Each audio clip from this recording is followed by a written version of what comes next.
chat and shit out to them. Not trying to ball like Big Four, then get out the gym. Monday through Friday. When you see that notification, we about to go live. Hit this track and do your dance like you Karen Lacey. Run it back to time, Matthew to the house, baby. It's Tingle and Cole. Come keep with the show. It's a new era. Let's get it, let's go. It's Tingle and Cole.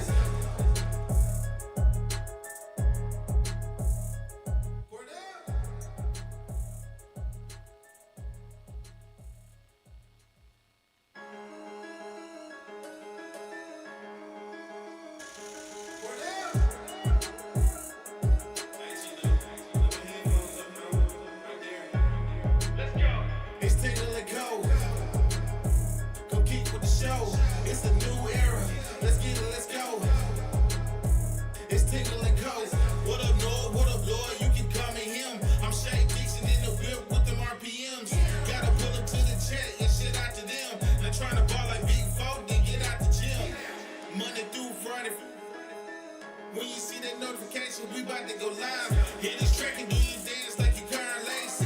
Run it back to time, Matthew to the house, baby. It's Tingle and Cole. Come keep with the show. It's a new era. Let's get it, let's go. It's Tingle and Cole.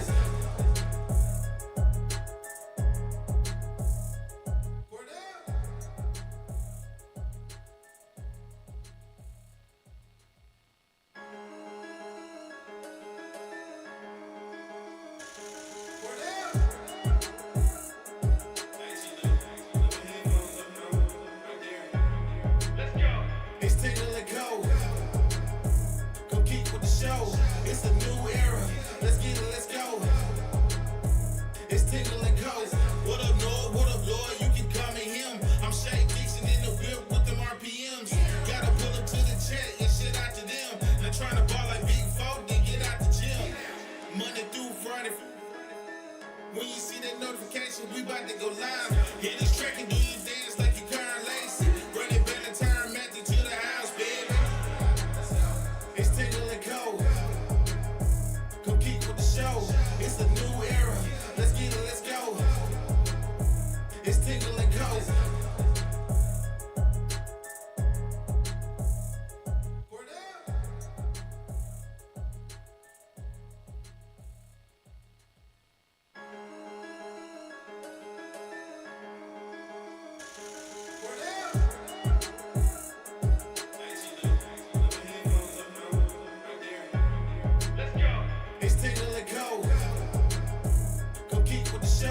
It's a new era. Let's get it, let's go. It's Tingle and Cole. What up, Lloyd? What up, Lloyd? You can call me him. I'm Shay Dixon in the whip with them RPMs. Gotta pull up to the chat and shit out to them. Not trying to ball like Big Four, then get out the gym. Monday through Friday. When you see that notification, we about to go live. Hit this track and do your dance like you Karen Lacey. Run it back to time, Matthew to the house, baby. It's Tingle and Cole. Come keep with the show. It's a new era. Let's get it, let's go. It's Tingle and Cole.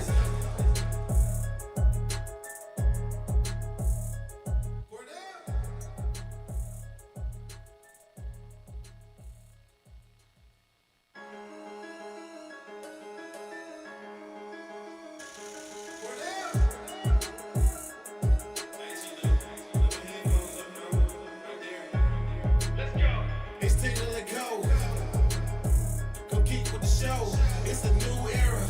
Let's get it, let's go. It's Tingle and Cole. What up, Lloyd? What up, Lloyd? You can call me him. I'm Shay Dixon in the whip with them RPMs. Gotta pull up to the chat and shit out to them. Not trying to ball like Big Four, then get out the gym. Monday through Friday. When you see that notification, we about to go live. Hit this track and do your dance like you Karen Lacey. Run it back to time, Matthew to the house, baby. It's Tingle and Cole. Come keep with the show. It's a new era. Let's get it, let's go. It's Tingle and Cole.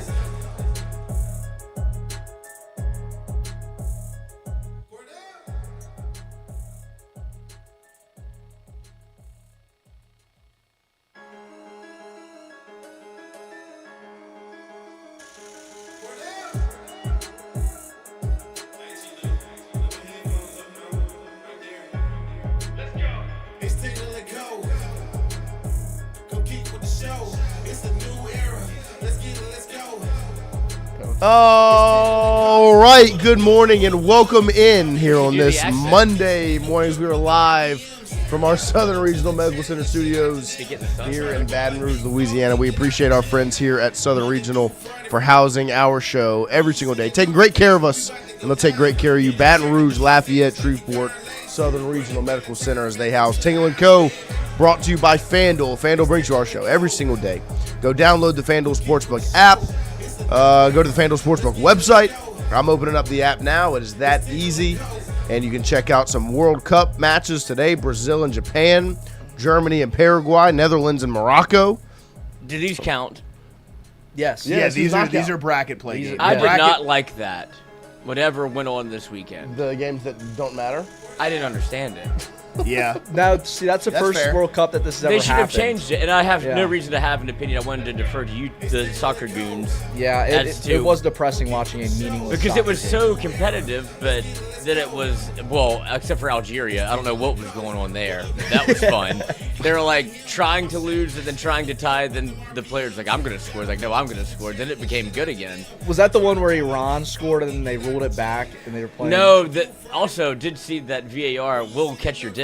Which good for that guy. Like, that was awesome. I don't know when that happened. It was like, put that on Instagram. Yeah. Like, oh, sorry, boys. I think that player dated Meg Thee Stallion. I as bet. Well, so. If anybody the could, last time it's she him. felt something. I guess Klay Thompson's also got one. So He's got that big piece of wood. yeah. Long. Talk softly and carry a big stick. Yeah, welcome back, Chrissy. Right. That's the president that said that. But good morning. Yes, Roosevelt. Teddy. But good morning. There you go. They love to cuddle. Good morning to all of you. We appreciate everybody getting in here, starting your morning with us. Lloyd, Wyatt, Chrissy. Good morning, fellas. How are we? Good morning. Good morning. Good morning. Chrissy, morning. good to have you back. Yes, welcome happy to home, be Christian. back. From I Des know. Moines, Iowa. I'll never do that again. Well, I'm doing it again, but I don't want to ever do it. Wait, you're again. doing it again? Yeah. When? Late July. Look, I got to get paid, so I'm You're going out going making back some money. to Detroit? No, not this one will be in Des Moines actually. Are you serious? Did y'all hear that story? I mean, I'm not going to tell it here, but I told the story. At least I want everyone to know of how course that would happen to me. unbelievable, Chris. Well, I mean, What do you say, mean of course, you like, made- Well, because I think it would only happen to you because you're the only one dumb enough to keep No, going. but like shit like that happens. Like when we were at the LSU basketball game and a little kid came up and was like, "Hey, can I have your hat?" And I'm like, "I'm actually getting this for my dad," and so I look like the piece of shit out of 4 other guys that he could have asked to And hat everybody for. else I tell went him, like this. yes. Well, And the worst Christian part goes, was it's for my dad. well, the worst part was I wanted my hat. So if he would have came up to me, it would have been like a battle of Right. And you would do I have keep it for myself, but I probably would have gave it. But like he went up to the one person that actually had a serious person to give it to. Yeah, my dad wears it. My dad loves There it. you He go. always asks He me, he's like, better. "You didn't want this hat?" And I'm like, For you, Dad. Yeah, that kid "This, it's Happy yours or Father's it's the Day. little kids." kids walk around with a scalp that is Sunburned, like sunburned. Yes. Yeah, Look, how'd you okay. get sunburned? Golf Golf? sun kissed he is over there. Yeah, I've been going outside, brother. Oh hell yeah! Running? Actually, swimming. Oh, that's better for you. It is Yeah. easy on the joints. It is. I got a key fob. I didn't know we had one. Oh, Bob is out of town, so I took it into my own hands. there you go. You just went to the pool by yourself. Huh? It's nice. I got a little Yeah. speaker. Healthy Yeah, Lloyd he's is kind of scaring living me. it Like up. I don't like this kind Well, of. I've got Lloyd. so much energy. I'm blasted. But welcome back, Christian. Glad to have you back. I'm sure your family was happy to see you when you returned. Yeah, they were happy to see me. Did you tell them the I'm stories? actually somewhat proud of you for actually doing like that job. like going through with it. I thought you would like if it were me, that's a field day. He would have been. I would have been Conrad. Yeah. Yeah. Well, they told me multiple times not to do that because I was, like, obviously, He was thinking it's a about 10-hour day, so like, I had 30,000 steps at the end of every day. So like, if you're not thinking about it, you're. Did you wear your vest? You're psycho. Weighted No. vest? No vest given to me. Blue shirt. There you go. But you went up and knocked all the doors. Yeah. Did it? Why don't you do The that real for way. sales and you There- would get paid? There was one door. Well, I wasn't that good at it, to be honest. But And no Oh, shit. really? I try. I mean, again, Put in it's the tough. effort. You tried. I knew very minimal knowledge on what I was talking about. Really. Right. But there was one door I knocked Pivot to on. what you do know and see how that goes. There's a lot up there. But there's this one door I knocked on. So every door in Michigan has a screen door in front of it. So you open the real door, and then there's a screen door. So a lot of these houses will have the real door open and the screen door closed. So like if you knock on a door, a dog might run up and start barking. Well, one door had a cane corso run up, and that scared the fuck out of me. That door I knocked on, I got scared, and I almost ran. But it was showing its teeth at me. It was loud.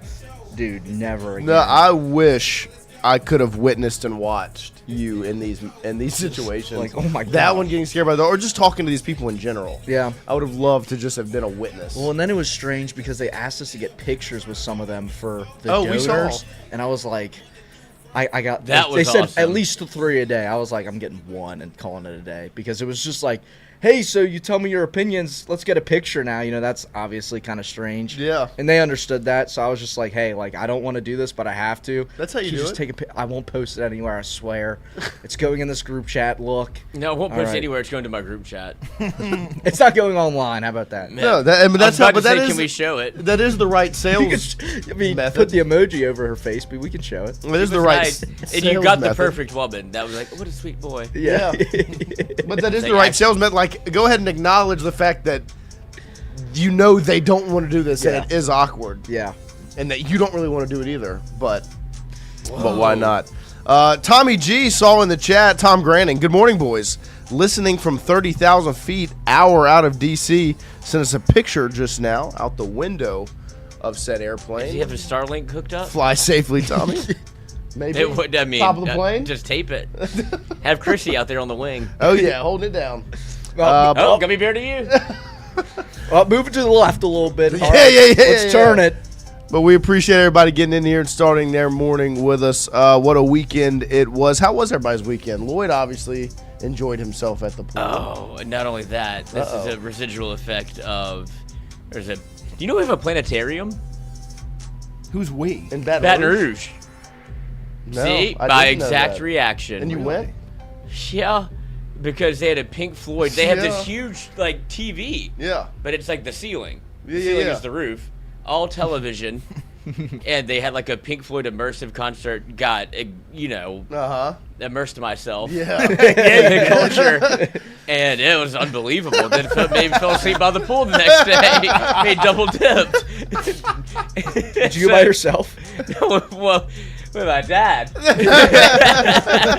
He's retired. It was awesome. That sounds That like sounds Yeah. like the greatest weekend Yeah, ever. that- So you really blowing. enjoyed yourself. You Yeah. were in a great mood. Yeah. He was hollering while he was taking a piss earlier. Yeah. In a Oh. great mood. Great mood. White, how was your weekend? Oh, it's fine. I'm Marcos? getting back into the addiction that is college football, the video game. I am so fucking locked in right now. This week, baby. That's about it. Yeah. No. We're actually treating it like summer. Yeah. No, Still have to go to work. Summer vacation. Yeah, but you have to hear about how awesome our weekends were.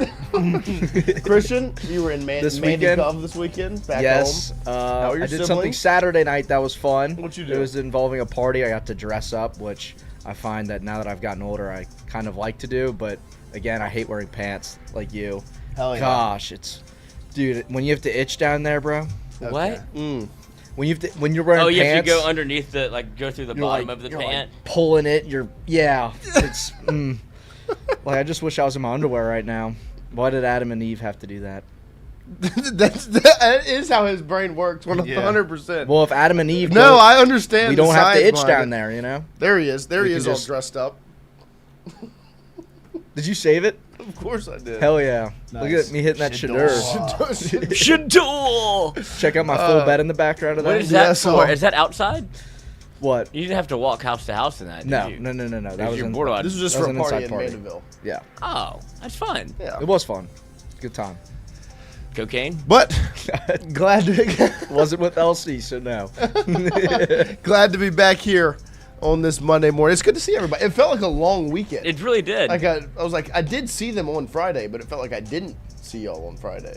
It's probably one of the few weekends we haven't had a reason to hang out. Yeah, or speak. Like we didn't Yeah. talk or to really do anything. But we have to talk later. But Yeah.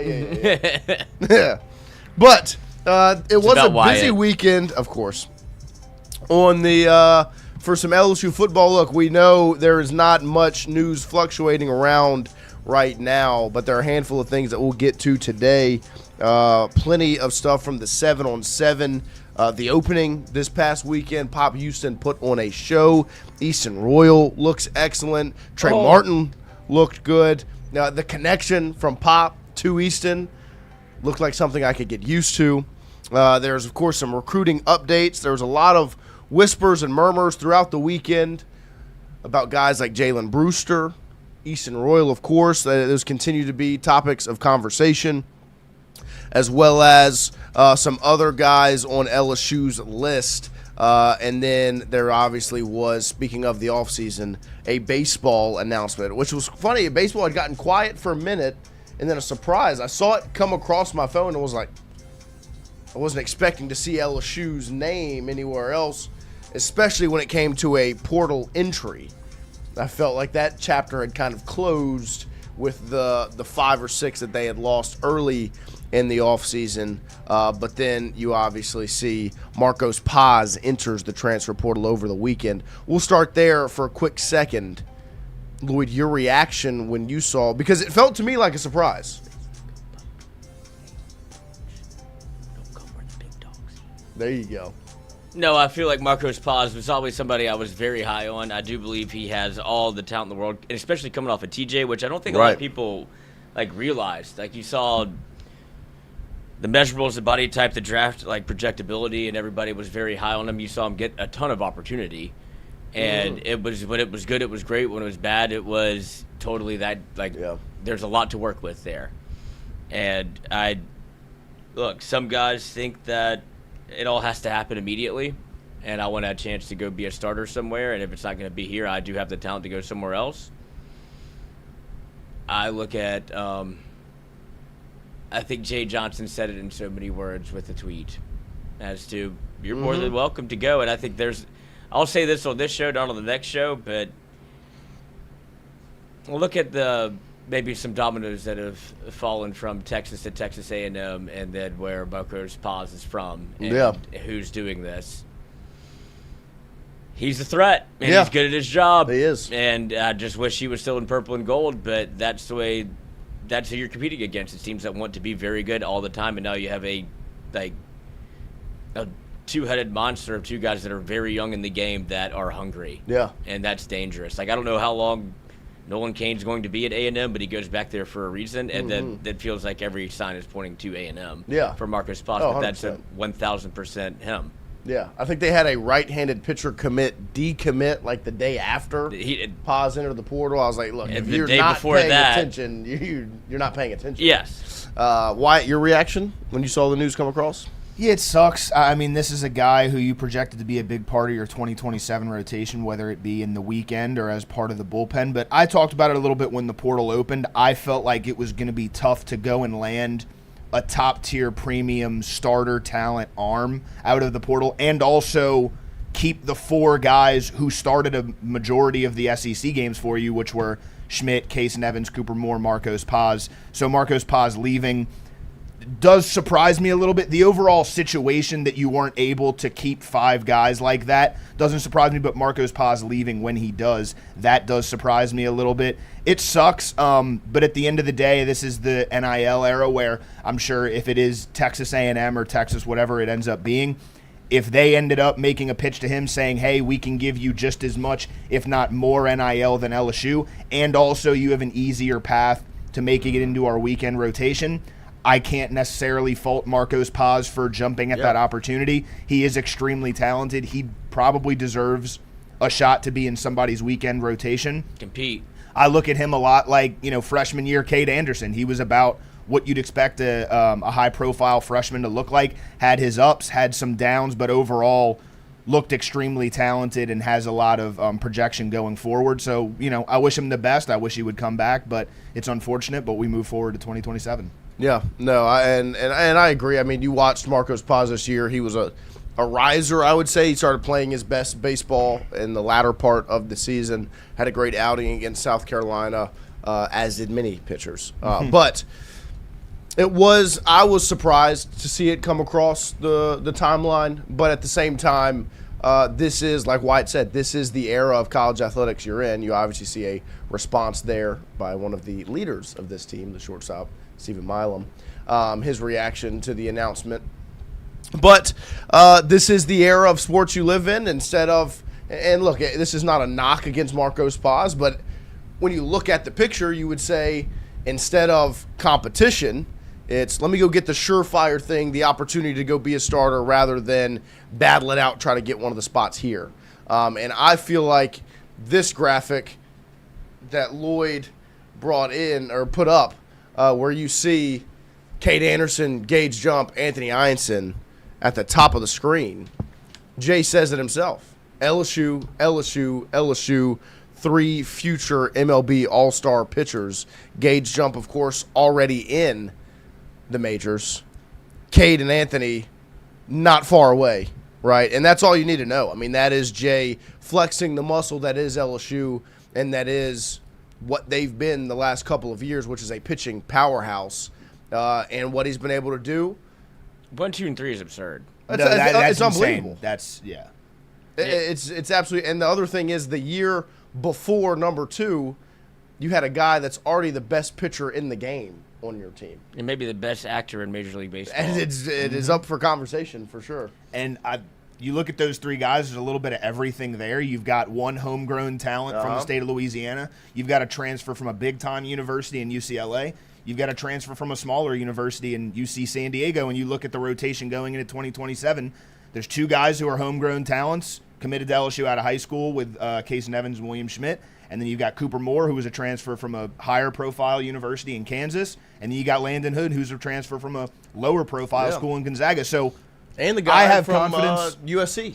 Right, Diego Velasquez as well. So I have confidence that Yeski and Jay are going to figure this thing out with or without Marcos Paz. And that's the other thing with the NIL era.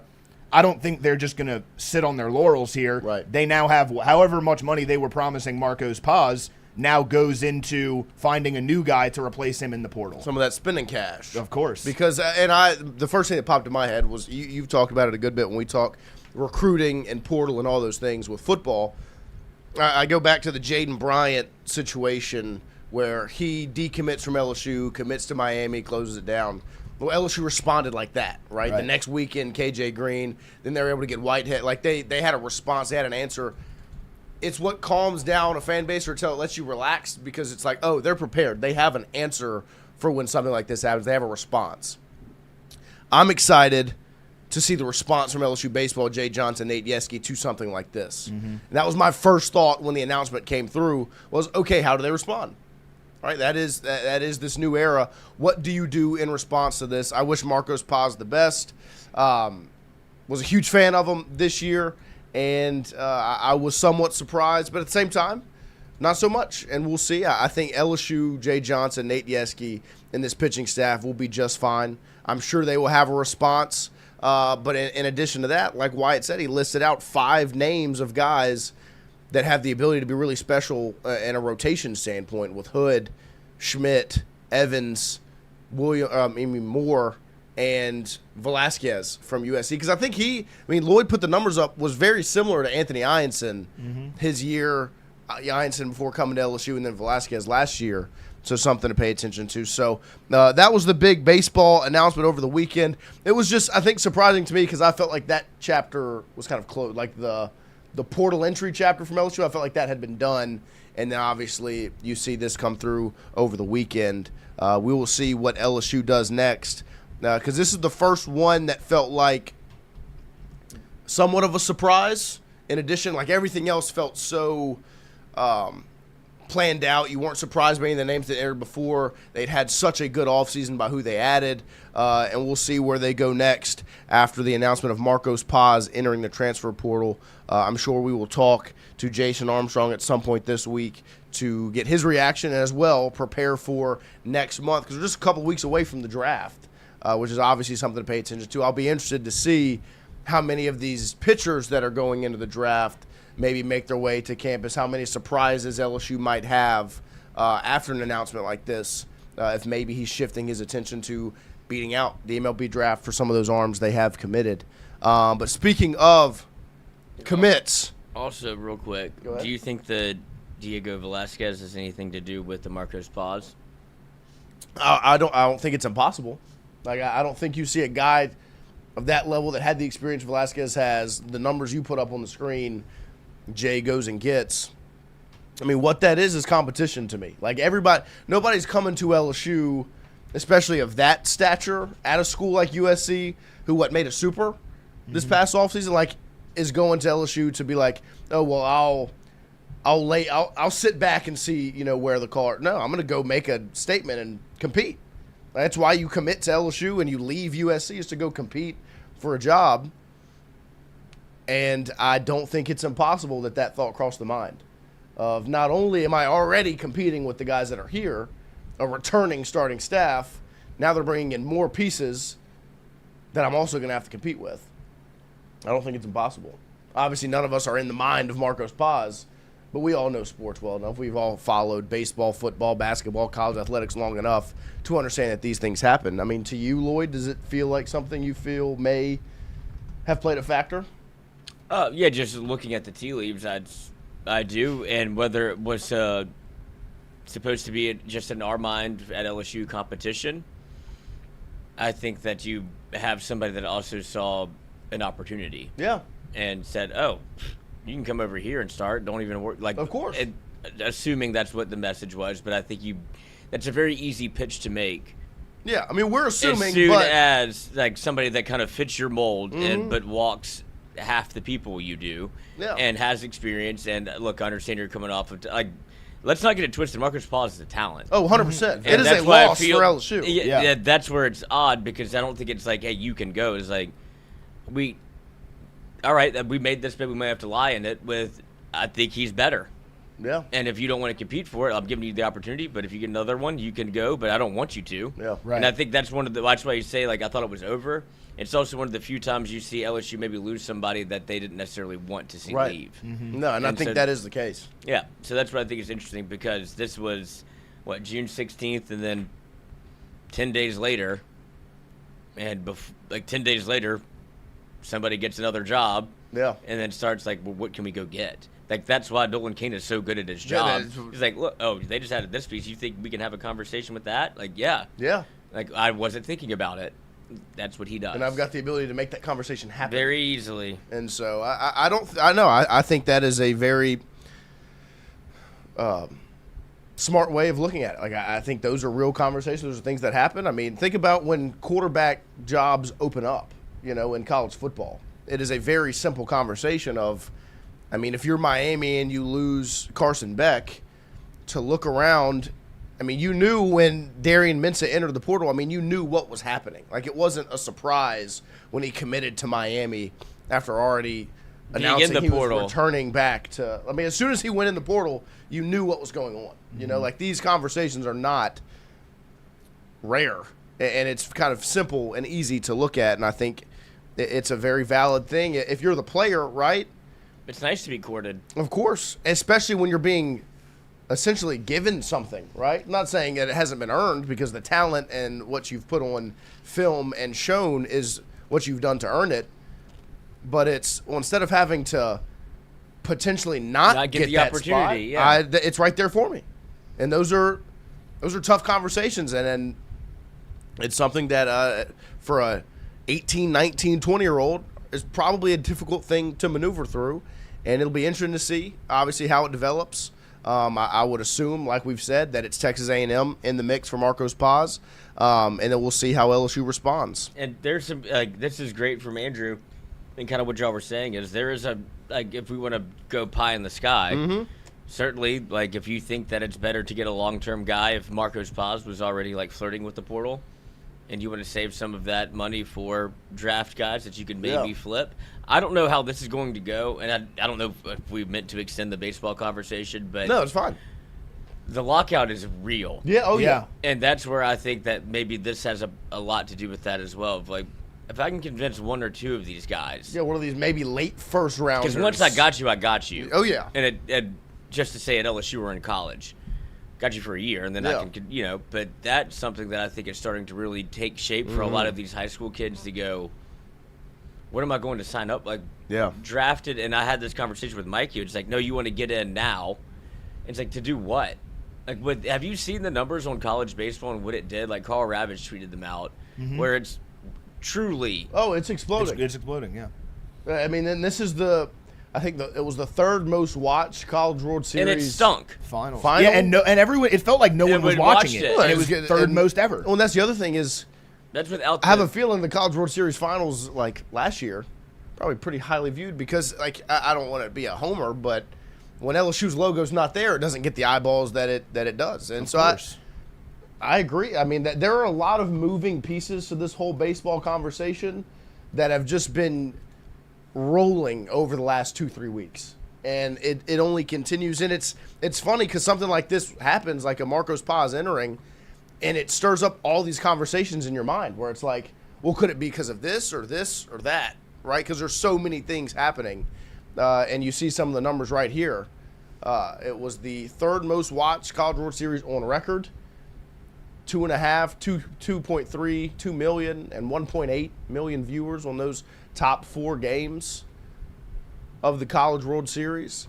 I would love to see how comparable it is to the last couple of years, because I have a feeling when LSU's there, the numbers are probably higher, as well as what the atmosphere in Charles Schwab looks like, because we know what that is. But I think all of these things are very valid conversations and reasons on why some of these things are happening. I mean, I'm going out not on a limb, but I will speak without knowledge. I would say 2023 and 2025 are probably 1 and 2. If there's not, unless there's one from 2024 was pretty good too. With I think Tennessee probably draws some eyeballs. Yeah, as well. absolutely. The last 3 years, I think LSU and Tennessee are probably, them not being there are probably part of the reason why I didn't get it. Because as much as I dislike Tennessee as a baseball program, they go. And it's not as bad, I mean, because of just the way they acted, whatever. They do draw eyeballs. Like, they are huge for the sport. And I don't want to big ever for, discount that. After supposedly being the best team of all time and not getting there, then going and win, like, Right. you know, that was a huge storyline. Yeah. And so I don't ever want to discount what they mean for the sport just because I don't like the program. And Carl Rapish is, our guy. After we started to Come on now. look, we extended the olive branch. How's it going, He fellas? may have extended it first, He did. but now he's speaking my language. I know ESPN produced over Like, talk your shit, 300 Carl. college baseball games throughout the season on linear television. That doesn't count the massive number of digital games. ESPN is the home of college baseball. I appreciate all of you who tuned in. Thank you for watching. And Boom. look, So- I do believe Helvidius Priscus does have a point where it's like it's not the fact that you're covering it. That's Right. great. That's a great, but it needs to be promoted. Right. And I do think it is a regional thing, just like Major League Baseball is. But also, where is college game day for college baseball? It's It doesn't on have the to be way. every weekend, But it's on the way. but this is on the way. No, 100%. I don't think they're like. Jared Mitchell's about to get extremely busy, and I love you. Thank you for working with us. That shit's dead. Because He's got a game to play first. Yeah. Yeah, he does. They're also Play for the spot on college game day for college baseball. Oh, hell yeah. Boys, I'm getting a job. Because there also are One day a so many week. people that do such a great job at covering college baseball. It's awesome. Yeah. And so I don't think any of these things are very far down the line. And I feel like it's not even their biggest priority, and it still turned like in Carl Ravitch for No, I mean, Major League Baseball still is the number one priority. It's very obvious. right. They've always just, and that's where, like, as much as I appreciate Carl, like, they have just kind of copied and pasted the MLB coverage to the College World Series because it's like, and you could tell they're easy, like simple. Everybody else is on page 10 and they're on page 4. Right, Malam. And right? it's very just like, frustrating. okay. But I do think they're now realizing, they're seeing, because that's what it comes to. When they see the numbers and they see the growth, it completely changes the conversation. Put more Right? interest in It's like, this. oh, well, since it's doing that, we need to invest more into it to make it better so it does better. I'd right? rather It's- not be wrong in front of 2.4 million people. Right. It's LSU men's basketball. Like, they're looking at it like it is making money. If we just invest in it, it Water probably the could plant. make a lot more.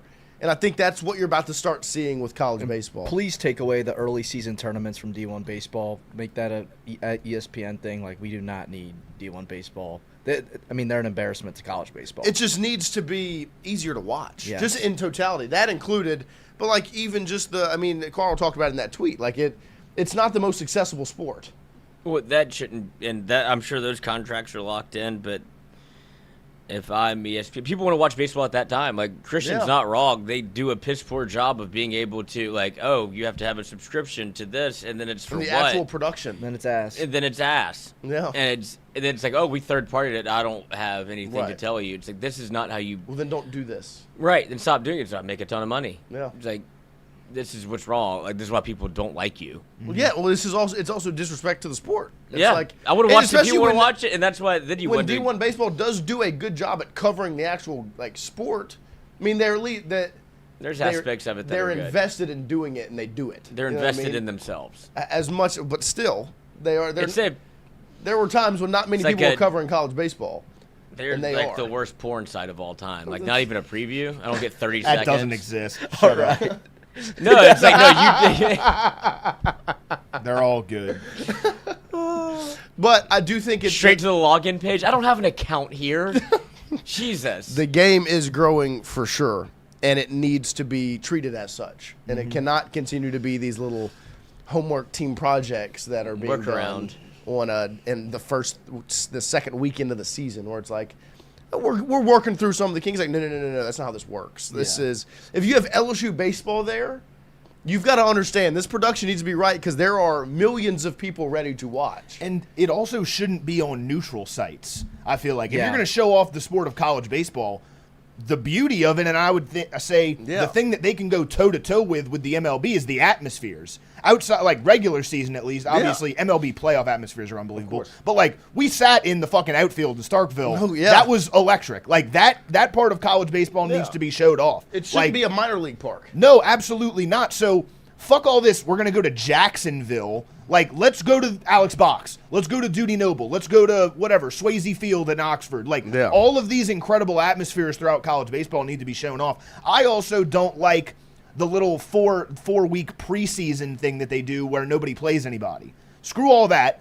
I want LSU to playing go games. to North Carolina and play against them. I want USC to come down to Baton Rouge and play. That, I think, would grow the sport so exponentially. And if you could have college game day on these beautiful campuses in these amazing atmospheres, would be awesome. How do you feel about them playing at like MLB stadiums? Because that's a little bit different from Jacksonville, because Jacksonville is a minor league stadium. The MLB stadium, I feel like, offers a different aspect. They've of, done like, that. These are right. No, Yeah. that's what I'm saying. Like, how do you feel? I don't about think that? they can, like, it would have to be. They don't fill it up, but it is kind of cool to see like LSU playing on the Astros. It's not bad. field. I don't mind it if you do it like one weekend a year. Yeah. But it I would don't. be cool to be like hit.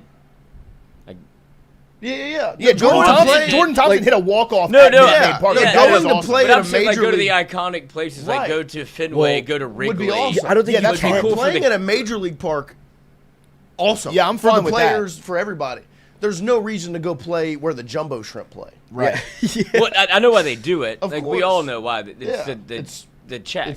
It's cheap. It's But I don't easy know if they have access, like to Wyatt's point. Like, you don't think you have? Maybe you don't have to do it that way anymore No, because this is it's changing. It's baseball Yeah. and college baseball where it's like, how much can I rub two pennies together and try to make a nickel? Right. And now you may not have to think that way anymore. It's like we have a very popular thing Yeah. that I don't think is going anywhere, and now is. And the God's on the street, the time to fucking strike. Well, and it's because like- if there's going to be a lockout, if there's going to be players that are like, I don't know what my future is, come to college. Yeah, and make if it this happen. rule is going to go through the 5-for-5 just went through, Yep. if there's what Major League Baseball is trying to do of like proposal. just cut the draft in half again, or you can't even go to the draft. Yeah.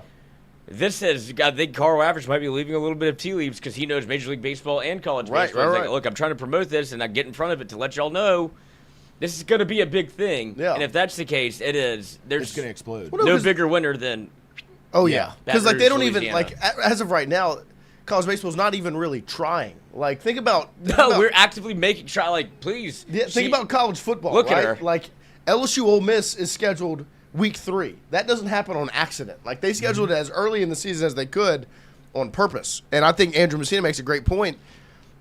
If you were leaning into storylines, it would be like LSU Coastal week 1 the year after they play in the Natty. Like why not? It's Right? what- It's Texas Ohio State week 1. Like it shouldn't be. And it's the one sport where it looks great on paper and doesn't punish you. Right.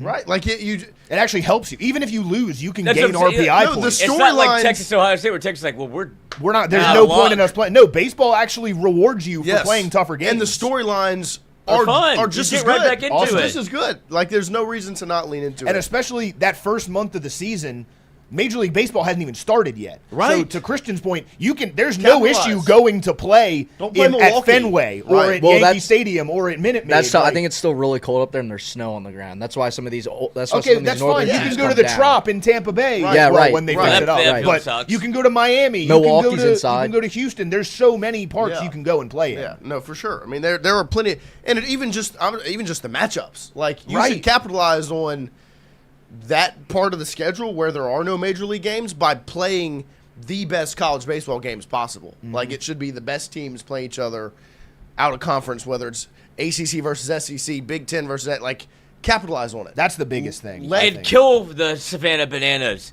Kill the Savannah Bananas. Kill the Savannah Bananas. That's what people do. That's the only thing that's entertaining at the moment. Right. It's like, well, we'll play you. It's like, I don't want them near my field. It's a mockery to the sport. And then when you see Clemson cursed, forever cursed, because you're doing little. Let's not with- speak about the Okay. curse because they did play in the dome. So we are hoping that curse does not wear off on. I mean, they our play in the Saints. alley box as well. Dome's Curse. been Right, cursed. they did. The dome's been Oh, cursed cursed. longer And they than the did it Savannah bef- Bananas. Oh, did they do it before this year? No, I think it was before last year. Are you sure? Yeah. Yeah, but LSU didn't participate. I think he's talking about the Saints. No, LSU did do it. I think they played in the box twice. No, I'm now. saying the players did not participate. Oh, that's Yeah, right. Clemson's That's right. players Okay, we're good. participated. We're Those good. are the differences. Zach Watson participated. He was on one of the teams. Yeah, that's So fine. did But it J. wasn't Mitch. the So did J. Clemson. Mitch. Short, it wasn't. Underrated. And J. Mitch looked great in the little. He had the Oh. little cape on Oh, that's with the right, yeah. gold Yeah. helmet. Well, and also this is why I have the hate I have in my heart for the Savannah Bananas pussy. You're throwing me 3 straight sliders. Yeah. He's like, people want to show. Give me a fastball as hard as you can throw it. He's like, you're pitching around me. Hey, He's guess like, what? I'm gonna- you know I'm swinging. I'm gonna get a What do you triple. want? People want to see me walk? Like, Yeah. my sleeves are cut off. You're for a going to reason, intentionally like, walk the celebrity pinch right? hitter? Like you're scared of me. That is crazy. And yeah. he was like, I thought like this was supposed to be fun. Yeah. Yeah. He's like, I didn't go up there. He has to foul off Well, it's 5 like playing pitches. the It's like, Harlem you're not Globe- going to go to the show, brother. It's like Yeah. playing the Harlem Globetrotters and picking them up 94 feet. Yeah, that's what like, they buddy, did. we're not running Why are a we double team full here. court pressing? We're trying That's to what he was throw like. a I thought I lob. was getting fastball. He's like, now I'm in 0-2 battling. He's like, you're a piece of shit. Now I'm pissed off. Yeah, it's like, a lot of people watch it. It's like, yeah, not for you. That's hilarious. We have to win this game. Our record Yeah. depends on it. Like, I don't dude, care are about you the fucking panty serious? poppers. No, we're not. I mean, we're going to start double teaming the Globetrotters when you got. But that when he told me that, I was like, That is- unbelievable. yeah, that is unbelievable. So, look, I think college baseball is something to keep an eye on without a doubt because it's changing right in front of our faces. Like there are all these developments. It is I would say, a domino effect playing out in front of us. And I think one of the key pieces to pay attention to happens on July 11th and 12th, which is the MLB draft. And I think LSU will, of course, be at the forefront at a lot of that, whether it is Jake Brown and his potential decision, some of these high school pieces, maybe where they end up, right? Like, I mean, Jay said, if you're going to the first round, but if you're not, everything after that, very much a conversation for LSU baseball. We'll see what happens in the MLB draft. We'll make sure to get Jason Armstrong in very soon. And Andrew Messina again. LSU versus Coastal at Coastal would have been a great opening weekend this year. LSU would have been swept, though. I would love that. I It want would to be see the awesome. boards immediately go to 10. But yeah, I mean, like think the takes about that would be if you lost, like got swept opening weekend against a perennial top 5 team. Right. It'd be like, they suck. And it's like, yes, feed me that. Boy, and it maybe would have helped instead of starting 8-0 and then crumbling. And then you get that melt. But I would Yeah. like to be like, you have to turn the burners up to 400. We're cooking now. Yeah, let's go. Yeah. But you don't get that opportunity because it's I would just love to see, like, are you ready? yeah. You got to be in midseason form. I get it. You have to play against the in-state teams. Fuck all these little midweeks. Let's go play. I don't know who's good. Let's go play Clemson. Let's go play Miami in Yeah. a midweek. Like that would be so much fun. Miami just got worse. Oh, I hate that Oh, too they because really Miami's bring my it up. second school. I feel bad for them. Oh, they were your top 3? Tough shit. Hat on the table. Hat on the Hat on the table. Yeah. You'd blend right in. Why? What's that supposed to mean? I don't even get that because I'm 25% Latino. Uh-huh. All right. And look all of it. Okay. But we appreciate all of you spending Bonito. this Monday morning with us live here from our Southern Regional Medical Center studios. Don't forget, this Wednesday morning, I will grab this helmet right here with a bunch of names inside of it and pull one name out, and they will win a Noah Turtle Box Tingle. Ranger. Nope. I was with Billy this weekend, obviously Billy, one of my close friends, an avid chat user, Billy Young, he said, I better win that turtle box. I was like, if I pull your name, I can't say it. It's just that would be wrong. It would look rigged if I pull one of my friends' names. But there are plenty of entries, which is obviously awesome to see. Huge for us and our friends over at CAS Roofing. If you have not entered, go ahead and go over to our social media page. Wait, why don't I pull a name? Because I don't have any friends in this. No, you can pull a name. I still think if it's one of, the friend of the show, if we pull Christian's name, because Christian entered. I don't Christian's know. name. It's not He the can best win. luck. He can win. I'm about to go untag my friends in the comment section. But make sure you go like the post, tag your friends. But if it's one of Noah's friends, Noah has to do the body shot off Poggi. Ooh, I like this. yeah. Ooh, Shout all out right. Gage well, Evans name- just gave me that idea. Of course he did. Your name will be in this helmet. It'll be pulled on Wednesday morning, live here on our show. We will get that ready. Fonz wants it. Fonz says my name better be in the fucking one pulled as much as I've done for this fucking channel. Because on Friday he said the audio would suck without me. That's true. He said it right to Lloyd. Lloyd And then hurt his feelings. somebody, Mirren Man, hit me up on the email device and said, well, this is nothing to do with me. Yeah. But it does apparently have everything to do with me. For mic'd up, when Mikey does it from home, the audio sounds like shit. It's I can't make him do anything other than I tried to give him physically a microphone and he didn't take it. And then he's like, I'll just buy one, and has yet to buy one. Right. And then they're like, I just blame this on Lloyd. Yep. Absolutely. There you go. I'll take it. Punching bag over there. Mikey, my special boy. There you go. But make sure Acting like there'd be no difference between a studio Uh-huh. and him talking into a laptop camera. Yep. Same thing. Same basically. thing. Totally the same. Jared Mitchell built a studio. Uh-huh. I don't know how. beautiful studio. And yeah, never Oh, got. it's awesome. Never nary a bad word said about his audio. And I saw the Father's Day post for Jay Mitch, where he's sitting in the chair in the studio, and you just see all the plaques pictures. I was like, 'Cause he bought that camera too for the show. yep, shout out. But make sure you go enter so you can get your name pulled out of this helmet Wednesday morning live here on Tingle & Co. for a Turtle Box Ranger. We will take a quick break here, come back, open up hour number 2 with a little bit of LSU football right after this.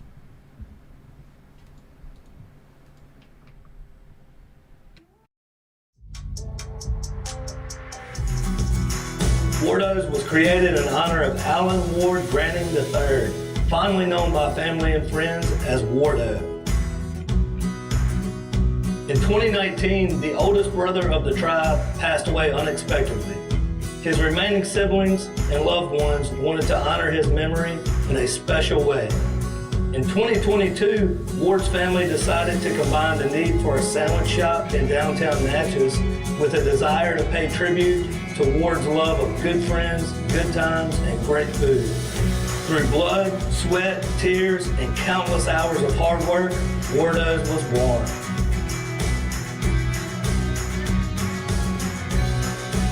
So go visit Wardo's today at 309 North Broadway Street in Natchez, where the po' boys are so good, you'll swear you're in Cajun country. Hey, Miss Lou, come visit us, Tom and Wright Branding at GOMART and On The Go Deli. GOMART has clean restrooms, community coffee, an awesome beer cave, and a great selection of anything you may need.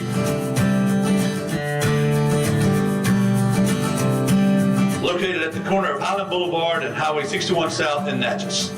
Also stop by Wardo's Po' Boys at 309 North Broadway on the beautiful Natchez Bluff. Where everyone is family.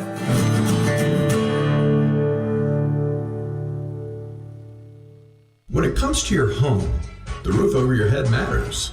At CAS Roofing, we don't just install shingles, we build peace of mind. With years of experience and a commitment to craftsmanship, our team shows up on time, gets the job done right, and treats every project like it's our own home.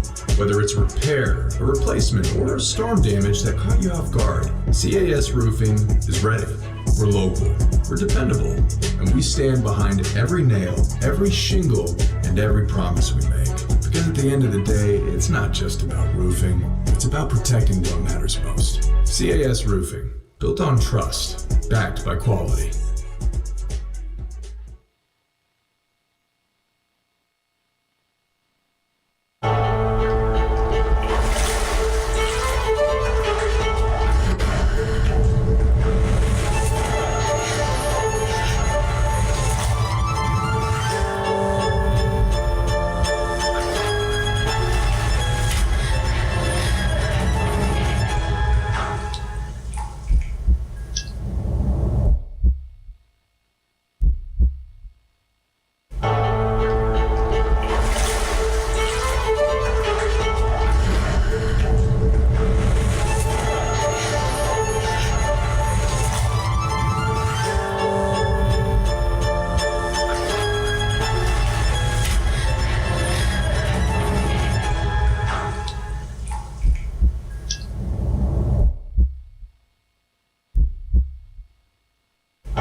All right, welcome back here as we open up hour number 2 on this Monday morning. We appreciate all of you starting your week with us here.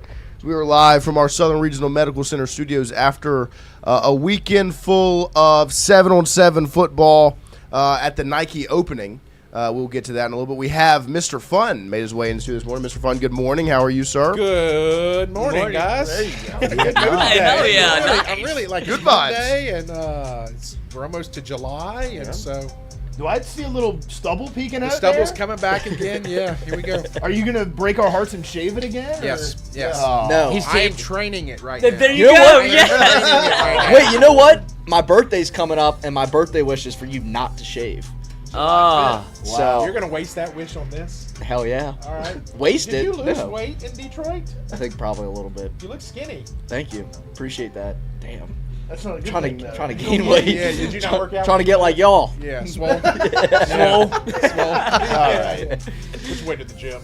Yeah. But how was your weekend, Mr. Fun? Oh, was Tommy, don't do the gym bit. Why'd you go to the gym? Weekend was great. Spent some time with my wife, just the two of us, and worked out twice this weekend. So I saw you posted. Yeah, so Yeah. did you go on a little walk and then you took a dip in the pool? Yeah, so I was Saturday, like, oh, he lined this up perfect. yeah, so Saturday morning I went to the gym. Sunday morning I went for a nice little walk, some mental exercise, and then I got in the pool. I stayed in the pool for like 3 hours Sunday morning, and then I hit up Amigo Al's for a little late lunch yesterday. No invite for the fellas, I I guess. know, I'm sorry, and I did get that. Talk about it all the time. I got that message from my buddy here, Christy and Christian, and Greasy. he's like, yeah, Greasy. Greasy. And Greasy, no greasy. invite, so next time, Christian. All right, next time cool. for sure. My wife does want to talk to you about some of your life choices.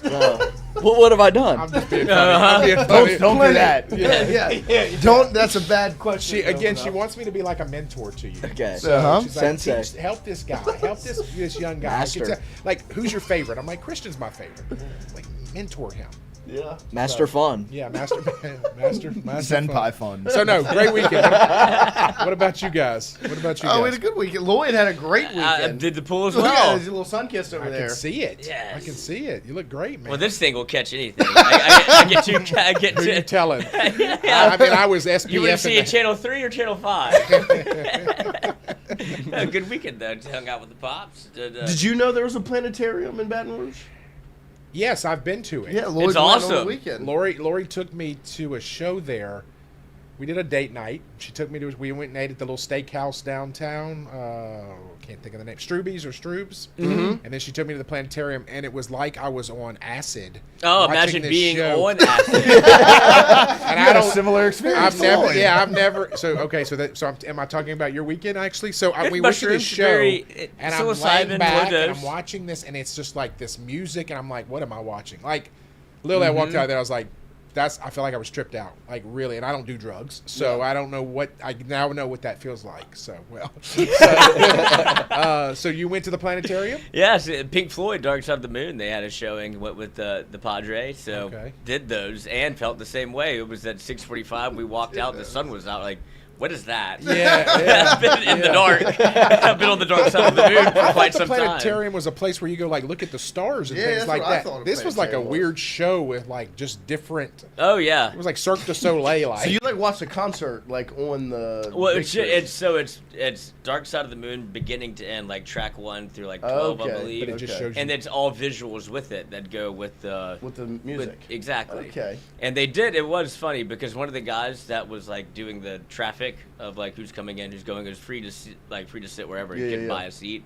And his microphone was on, and the people that were clearly on drugs were like, "Who's that talking?" It's like it's the guy that is mic'd up outside. He just doesn't know that he's live. When I walked out of mine, and we went to like an 8 o'clock show.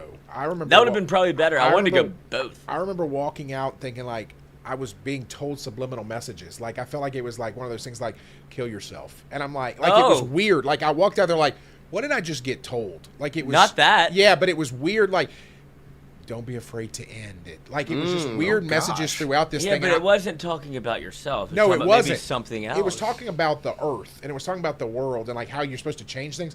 But I was taking it the opposite way, and I'm just maybe like, you do need. All about perspective. maybe you're Yeah. supposed to take something I before think you so. go in there to mellow out. I couldn't imagine being sober in there. It would be a trip. It was It'd weird. be, like, awful. Yeah, so you it's like went, going to the DMV sober. Dude, that's a tough spot. That is a Like tough everybody? Yeah, that's why they're all miserable. spot.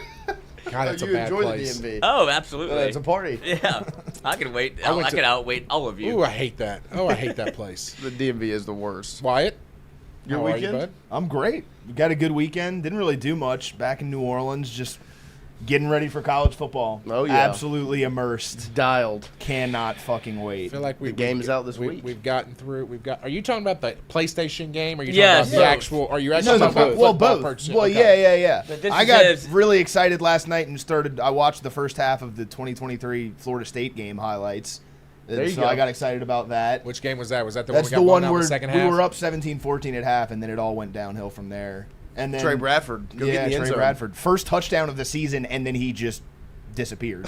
That's crazy. But yeah, got into the video game. Well, I mean, I've Not been into the touchdown, video just game. touch, right? No. First touchdown of the season was also Cavontre Bradford. Yeah, he He had the first touch. He had the first touch, the first long But then he run, got and it. then they didn't got score- stopped went on for- 4th they and went 1. for it on fourth. Yeah. Yeah, that's obviously, and then he had the first touchdown I eventually. feel like 3 years in a row we went for it on 4th and 1 to open the season, 4th and goal, and we didn't score. Right? Didn't that happen against Florida State, and USC? Well, they got it against Florida State the second time. They didn't against Oh, we did. Okay, So USC. we didn't get it against USC. My wife was like, My "Take the wife. points! Take the points!" I'm like, "All right, chill out, lady. Like it's early. It's the first game of the year. That Let's see what game we was got." brutal. And we lost all 3 of those games because we didn't take the points. She said. Well, the metrics say I'm drunk. So let's go for it. We should be better than them, right? Color commentary, baby. Can't wait should to be. listen to some Uh-huh. Mountain West football. Well, what Oh, about this year? Lord. Clemson, Lane Kiffin offense. Are you saying take the points? Well, they should have took the points against Clemson last year. Yeah. They Yeah. had Chris Oh. Hilton fumble. Again, that's exactly They, right. they didn't take the points. Lloyd and I were in a bad spot after that one. We were looking at each other like, this does not feel good. One of them Talk ones. about kill yourself. I'll contend. Don't do it. I don't mind going for it there. The play call You was awful. shouldn't have fucking called that play, and you definitely shouldn't have called a timeout. Your timeout. last timeout before that Oh, play, God, yeah, and that- then run a we play were in a in bad the field spot. of play. Even if you get the first down, Yeah. you're not going to be able to run another play to Didn't make any score the sense. Lloyd and I touchdown. You're going to have did- to take a field goal anyway. Lloyd and I did a show Oh, segment. it's making me angry. In the bleachers to one another, like kind of quiet, because everybody's still like Trying to be positive. trying to be positive and having fun. Like, and me and Lloyd are like, this is bad. We're not in a good Nothing spot. you Yeah, done. that's bad. terrible. Because Yeah. Clemson got ball coming out of half. Yes. So Yeah, I yeah, understand. oh, I understand. yeah, I yeah, get yeah. wanting to You go were there? for 7 there. Yeah. I get wanting to go for 7 there. And You just You weren't there. What the Wyatt? fuck are you doing? You didn't go with them. No. It was No, just he the was two- not It wasn't apart yet. I it wasn't was just there the yet. 2 of y'all. He was or- there. Of course he was there. GB was there.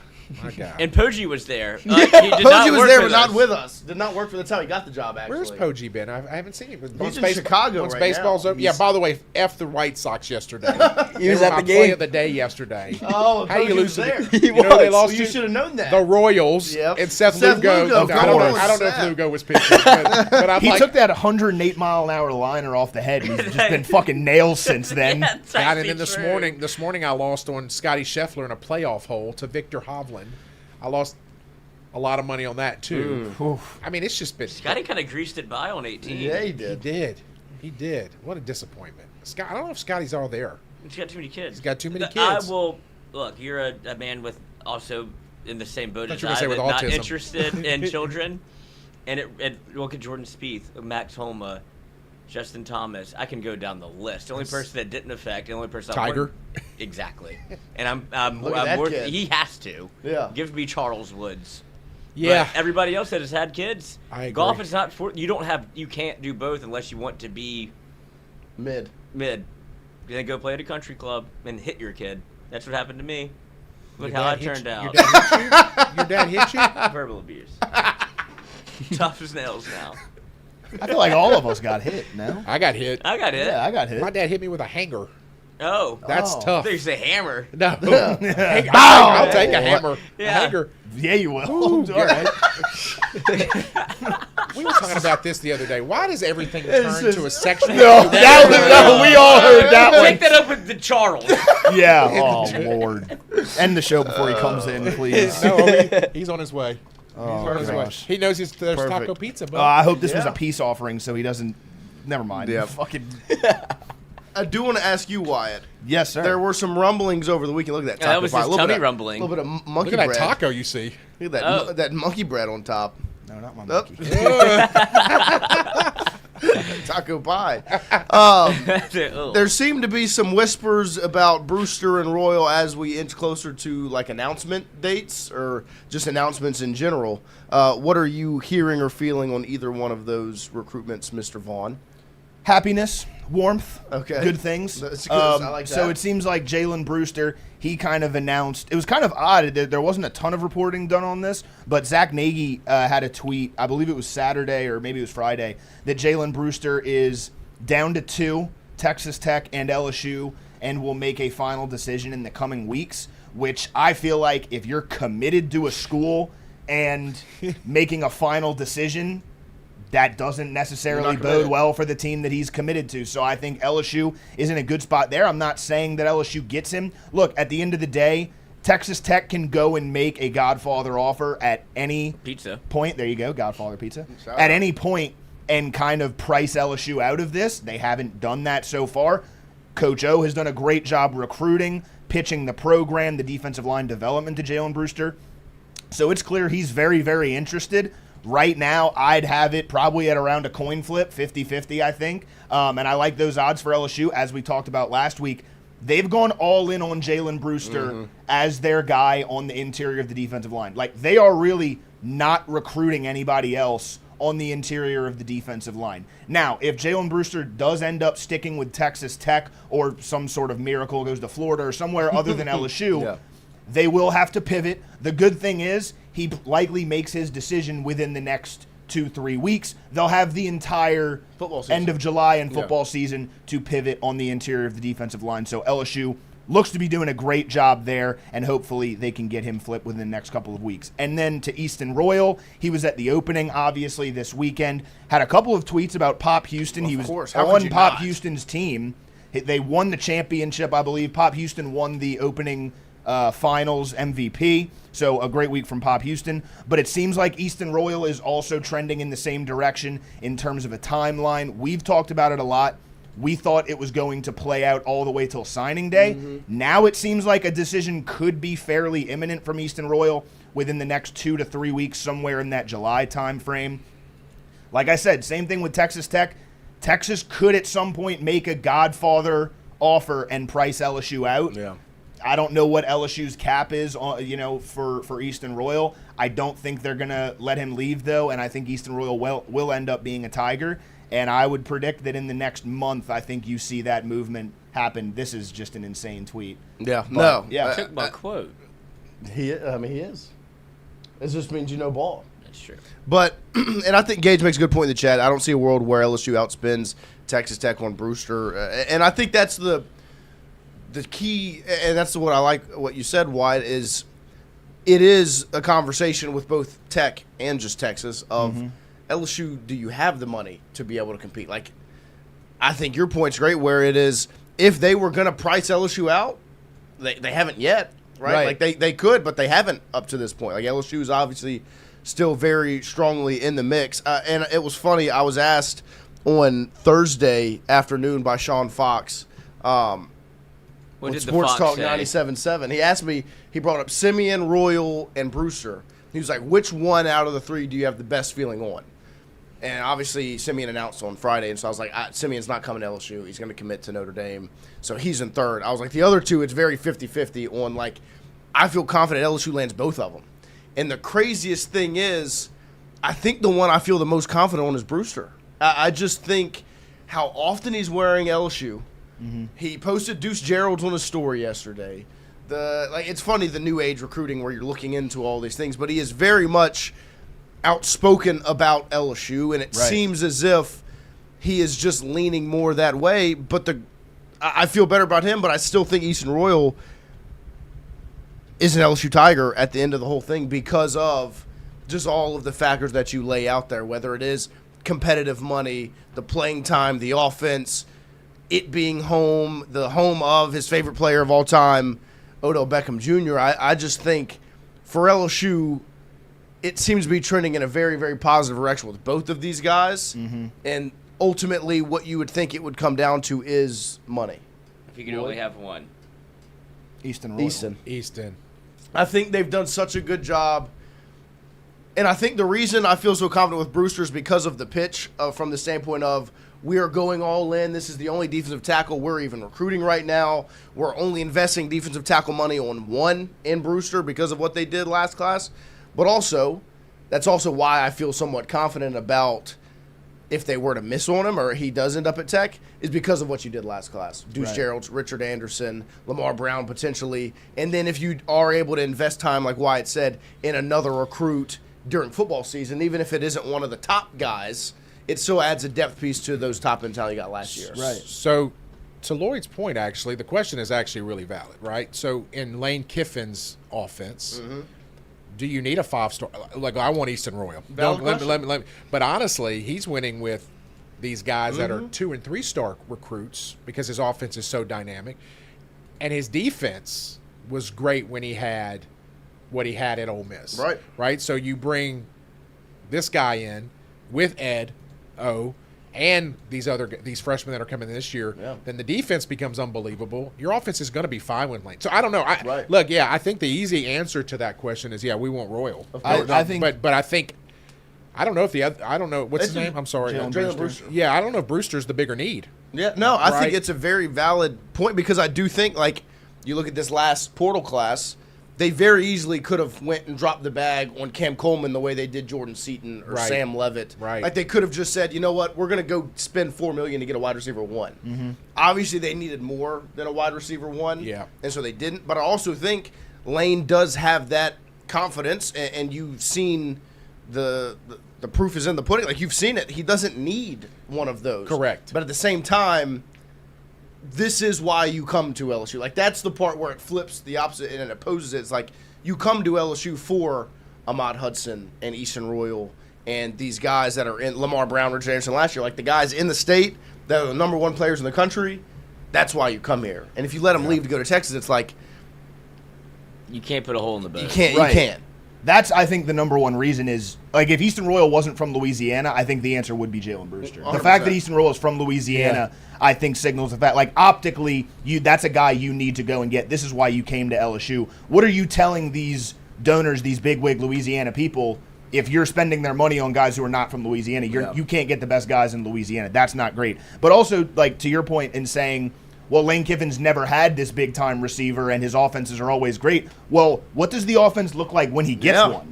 Imagine that. What happens when they get the number 1 wide receiver in the country? You know what I mean? So I do think it's Easton Royal. I slightly disagree that you feel a little bit better on Brewster. I feel a little bit better on Royal. But to make your argument, I do think it's an easier pitch school to school. I mean, Texas Tech, like, you can say what you're going to go and sit and hide at Texas Tech in the Big 12 for 3 years before you get drafted. Like, look, this kid's a good enough player. He's going to be a first-round pick, second-round pick, wherever he goes. So we don't need to have that conversation. You're going to get coached up by Sterling Lucas, Kevin Peoples, even Ed Ogeron. You're going to be fine. I'm not worried about that. Come play in the SEC. Test yourself against the best. This is LSU. We win national championships here. Texas Tech has never scored a point in the playoffs, right?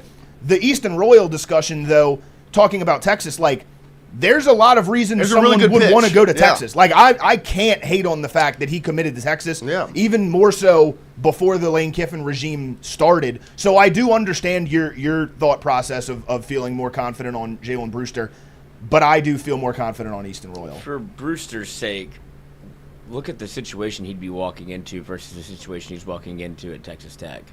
Like, there's 2 different ways that you can look at this, a positive for each. You can go to Texas Tech and be the best player there. You're going to get double-teamed every play. Not everybody's going to see what you do. You can join a revolving door of absolute studs to where you become that 2011 defensive line where everybody's going to get picked. It's the best. It would be the best defensive line in the country. Like, you're not going to get doubled. You're going to be able to and show up against the best competition one-on-one and dominate and be fresh for 3 years where you don't have to go play 95 plays on defense at D-tackle against whoever. Baylor. Like, go run it, and, like, fine, nobody's going to really pay attention. Like, Jalen Brewster, one of the best players in the country, like, never seen him. LSU's like, he's a part of this 4-headed monster. He comes in fresh on 3rd down as a freshman, and that's a much easier, like, for television and marketing and getting picked in the NFL, which I think that's what this draft is, or what this recruiting class is pitching is, like, if you come and join here, all of you are going to be first-round picks. Like, this is Coach O, whenever he's at USC building that defensive line, like we have people after people, Right. and like it's done. When Alabama and Georgia were at the peak of their powers, it was because of what? And they had really good players everywhere. Depth. But you would take Jonathan Allen out, and it would be Quinnen Williams going at like. Yep. There's he no might be break. better than him. Right. Like there is no break. It's taking out Jordan Davis and Jalen Carter going at like. That is a problem. And you saw Miami last year. They won on the defensive line, made a run to the national championship game. And so I think they are putting an emphasis on that. I think it is – I think in general it's a win for LSU right now that that are still in these conversations at this standpoint because you know the number has grown. Like I think we would all be naive to believe the number for these players is where it was 2 months ago, 3 months ago. Just maybe 1 week ago, right? I think the number has grown and LSU has stayed in the conversation, which means they're in a position that a lot of people maybe thought they would never be in, or like they are able to respond to last offseason by continue to get investment.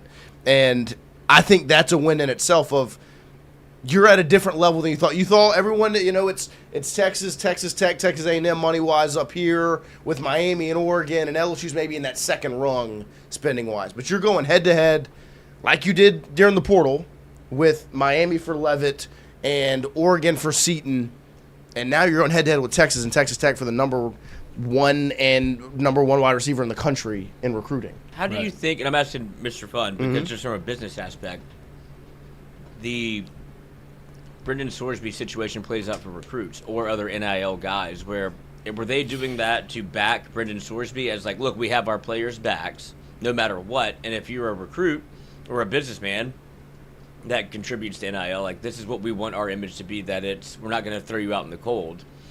Versus if you're a recruit, like I don't want to be a part of people that are like that. Like if you don't have any interest in, like I'm never going to be dirty, so I don't want to get in bed with people that are clearly okay with me being dirty. Yeah, no, for sure. The player side of it is, do I want to be? Do the donors have my back versus or the? But business? You always want what you would assume. Right. But do I want to play on a team that's going to be like this? That's a great point, and I guess that's all about how the type of the integrity that the player has, right? Or just, and I would say the organization, the team, and the coach. Are we all hired guns here? Yeah, that's a really good point. I don't know how to answer that question. I'm trying to put myself in the thought process of being an 18-year-old who's being offered millions of dollars to go play somewhere. Obviously, if I was in that spot, being a gambler, for example, right? Like, I'm an LSU guy, so the decision. I'm saying like even if it was like put it at LSU and you're somebody that has been around donations and donates, and it's like, do you want to become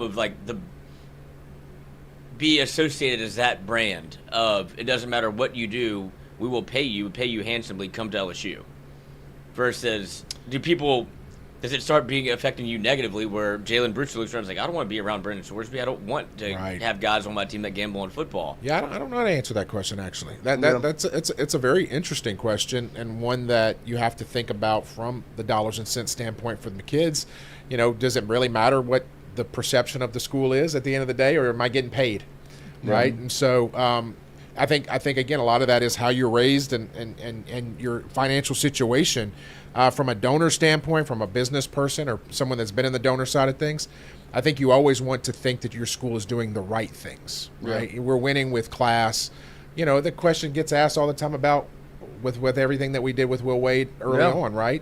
I didn't care because I didn't think what we were doing was what we allegedly were doing was hurting anything. Everybody else was doing it. Not that that's the thing, right? Like everybody else is doing it, we should do it. But I mean, like, I don't think anything that Will allegedly did back in the day was terrible. No, we were helping people, right? And so, I don't know. I don't think I'm answering your question probably the right way. I think of it so back to the point, like from a player standpoint and from a school standpoint, we're never going to outbid Texas or Texas Tech probably. I mean, there's just so much money over there. Right. But I wonder if Texas feels like, Easton, you don't want to come here? We've made you a strong enough offer. Go play for LSU. We'll find somebody else, right? I don't think Texas Tech feels that way. I think Texas Tech has to pay top dollar because nobody wants to go to Lubbock, Texas. And I don't think they have the confidence in themselves as a program. I think that that's what my biggest thing coming out of the Sorsby situation was. They've never been here before. They don't understand. Like, that's right. You could just, instead of doing the PR nightmare they did, just say Sorsby's dismissed from the team, which we ultimately did. Do that up front. Have an off year maybe where you're still good in the Big 12, but you're not a national championship favorite, and then just spend the money and do it next year, right? Yeah. Like, it would be very easy to handle that way if you had been there before. They hadn't, so they were doing everything they could to keep it together. I think, to your point, you're exactly right with Brewster. They're in that same boat. They don't have the confidence of an LSU or a Texas of, oh, we'll be okay, we can get another, because they've never done it. And I know now that a lot of these contracts that they're talking about doing are multi-year things too, right? Where you're tied into these schools. Because that was my first thought. Brewster, you want to go to Lubbock, Texas? Go to Lubbock, Texas. You'll be here in a year. Or you're going to transfer here, right? And that's kind of that mindset now. Like, a lot of these players, like, just because they choose elsewhere right now doesn't mean they won't be here next year or in the following year. I know that's kind of the way that they're looking at it with basketball. You know, like, there are some guys out there that are good, but is it worth us putting this much time, energy, and effort and money into freshmen that we can't win with right now? Very valid. So go play somewhere else and be a junior college level, or go to McNeese or go to UL or whatever, and then come to Baton Rouge next year. So maybe this is that same thought process. I don't know. I think that it is definitely interesting times. Yeah. And I think we're going to get them both. I really do. No, I think we're going to get them both. I'm confident as well. And again, 5 years ago, 4 years ago, 2 years ago, you would have never thought we would be in this position. No. But clearly there are enough money people at LSU now that are believe in Lane Kiffin, Ed Orgeron, everything that they're doing. That's it. And that's it. I do want to ask the question to the room, really. Like, how much do you think the Pop – because I do want to give – I don't want to bury – like, Pop Houston this weekend was elite. Like, I don't think anyone walked away from the opening 7-on-7 this past weekend not impressed with the performance Pop Houston puts together. Obviously, he's not the number one quarterback in the state of Louisiana. He's not the number one quarterback in the country. He walks away as the MVP with everybody else there, whether it's Trey Taylor, Elijah Haven, all the guys were there. And Pop Houston was the talk of the weekend. And so I want to make sure everyone at LSU knows, like, he might not ever get that 5th star. He's a 5-star. There were some throws that I saw over the weekend from him that were elite, like elite of elite. And I know they are in underwear and, undershirts. They're not wearing pads or helmets, but I've seen him do it in pad and helmets. And some of the things he was doing over the weekend were special. And if you haven't seen any of the clips, make sure you go check them out. But I did want to ask the room. He was obviously on a team with Eastern Royal. We saw clips of him with Eastern Royal. We saw Eastern Royal post about him. This was a game-sealing play he made where he rolls right and then a little shovel pass to the middle of the field. Escapability. Wow. You know whose offense that reminds me of? Yes, Coach Canada. That's Joe Burrow to Justin Jefferson. It looks like something that would work well in Lane Kiffin's offense. It sure does. But I did want to ask, how much do you think, because we showed the Instagram story picture where Easton called Pop one of them ones, how much do you think that plays a factor? Spending a weekend, if you're Easton Royal, spending a weekend with Pop Houston, who is, 1, committed to LSU, 2, very vocal about LSU, and is from the same state as you. How much do you think that plays a factor of getting a weekend like that, seeing him put on a performance like that, and building that connection more so? I don't think the performance itself is super, super important. Like, I think at the end of the day, what's important to Easton Royal's recruitment is what's important to Easton Royal, which is going to be the money, the distance, how he feels about certain coaching staffs. So I don't think the performance is that big of a deal. Now, with that said, I don't think it hurts you. Like, it certainly helps that Easton Royal's on this team with Peyton Houston. He said, this guy's fucking awesome. Yeah. Now, Texas has good, quarterback prospects as well. I think the bigger deal is the fact that Peyton Houston, we talked about it last week, is such a great ambassador for the university. And the biggest thing, Peyton Houston and probably Trey Martin as well, we're in Easton Royal's ear 100%. all weekend, 100%. recruiting him to LSU. I think that those guys being basically stand-in recruiters for the LSU coaching staff is a bigger deal than just his performance. The performance is great. I think that helps you, of course. They definitely go hand in hand. Like, I think it's very easy to have an effective recruiting pitch when you're having fun and playing well. Of like, course. when you're going out there, he's throwing you touchdowns, and it's fun, and y'all are cutting up, that makes the recruiting pitch that much easier. Because I do agree, we talked about it a good bit on Friday. They're definitely recruiting hard. Yes. Like, Do you know how hard that is to be Easton Royal and not be in the club? Like when Yeah. they're throwing Especially it, and you're when like, y'all we're over bowling. here. Like, yeah, we're Who said VIP. he's already- Like, he's not bro, you already? can come in anytime, but you got to come in. Yeah, like yeah. you gotta get the card. Right. Like, there's one thing stopping you because we'd love to have you here, and you're seeing how much fun we're having. you got to get It's like, stamped. Maybe he already is. We don't know. Yeah, yeah. You get treated like it, and you're like, yeah, but you're not really with us though. Yeah. Like you can be, but like to see like So Trey you're Barton, from he's Louisiana, like, but we're- are you from Oh, Louisiana? Yeah, but it's like Trey Barton and Pop Houston, like they're talking about what is LSU's going to be Yeah, like yeah. for like with there's no platitudes. This is for sure what's going to happen. Yeah. He's like, could you imagine what it'd be like with Easton? And he's like, yeah, that'd be dope. It's like, all right, well, we are already talking about what it's going to be like because we're going. Right. And if you want to be a part of this, like if talking about vacation, are you coming with us or not? Like, oh, I gotta talk to my wife. I gotta talk like, brother, we're going. It's Yeah, gonna be a it's blast. gonna be a great time. Do you want to come back and hear about the trip, or you want to be on the trip? Yeah. You want to see the pictures, or you want to be in the pictures? Exactly. No, I thought that was just interesting. Like, I was not surprised whatsoever He's by conflicted. the performance Pop Houston put together. No. And I just was thinking about the standpoint of being Easton Royal and being there, a part of it. Like, how do you say no? Yeah, it did not hurt us. I No. can tell you that. It did not hurt us at all. And yes, he's absolutely conflicted, which is, to me, means he's coming here. Yeah. Right? Because Texas is still Texas. We talk about this on the show all the time. There's only really one other university that can compete, in my opinion, and I think a lot of them, with LSU in the grand scheme of things, and it's Texas right now.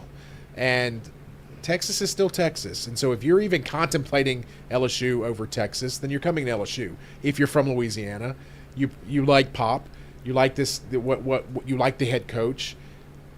I mean, yeah, Sark put together has really good offense too, right? At the end of the day, Texas does a good job, but it's not Sark Kiffin. took Quinn Ewers, the #1 player in the country, the highest rated prospect maybe ever, and made him a 7th round pick. 7th round pick. That's right.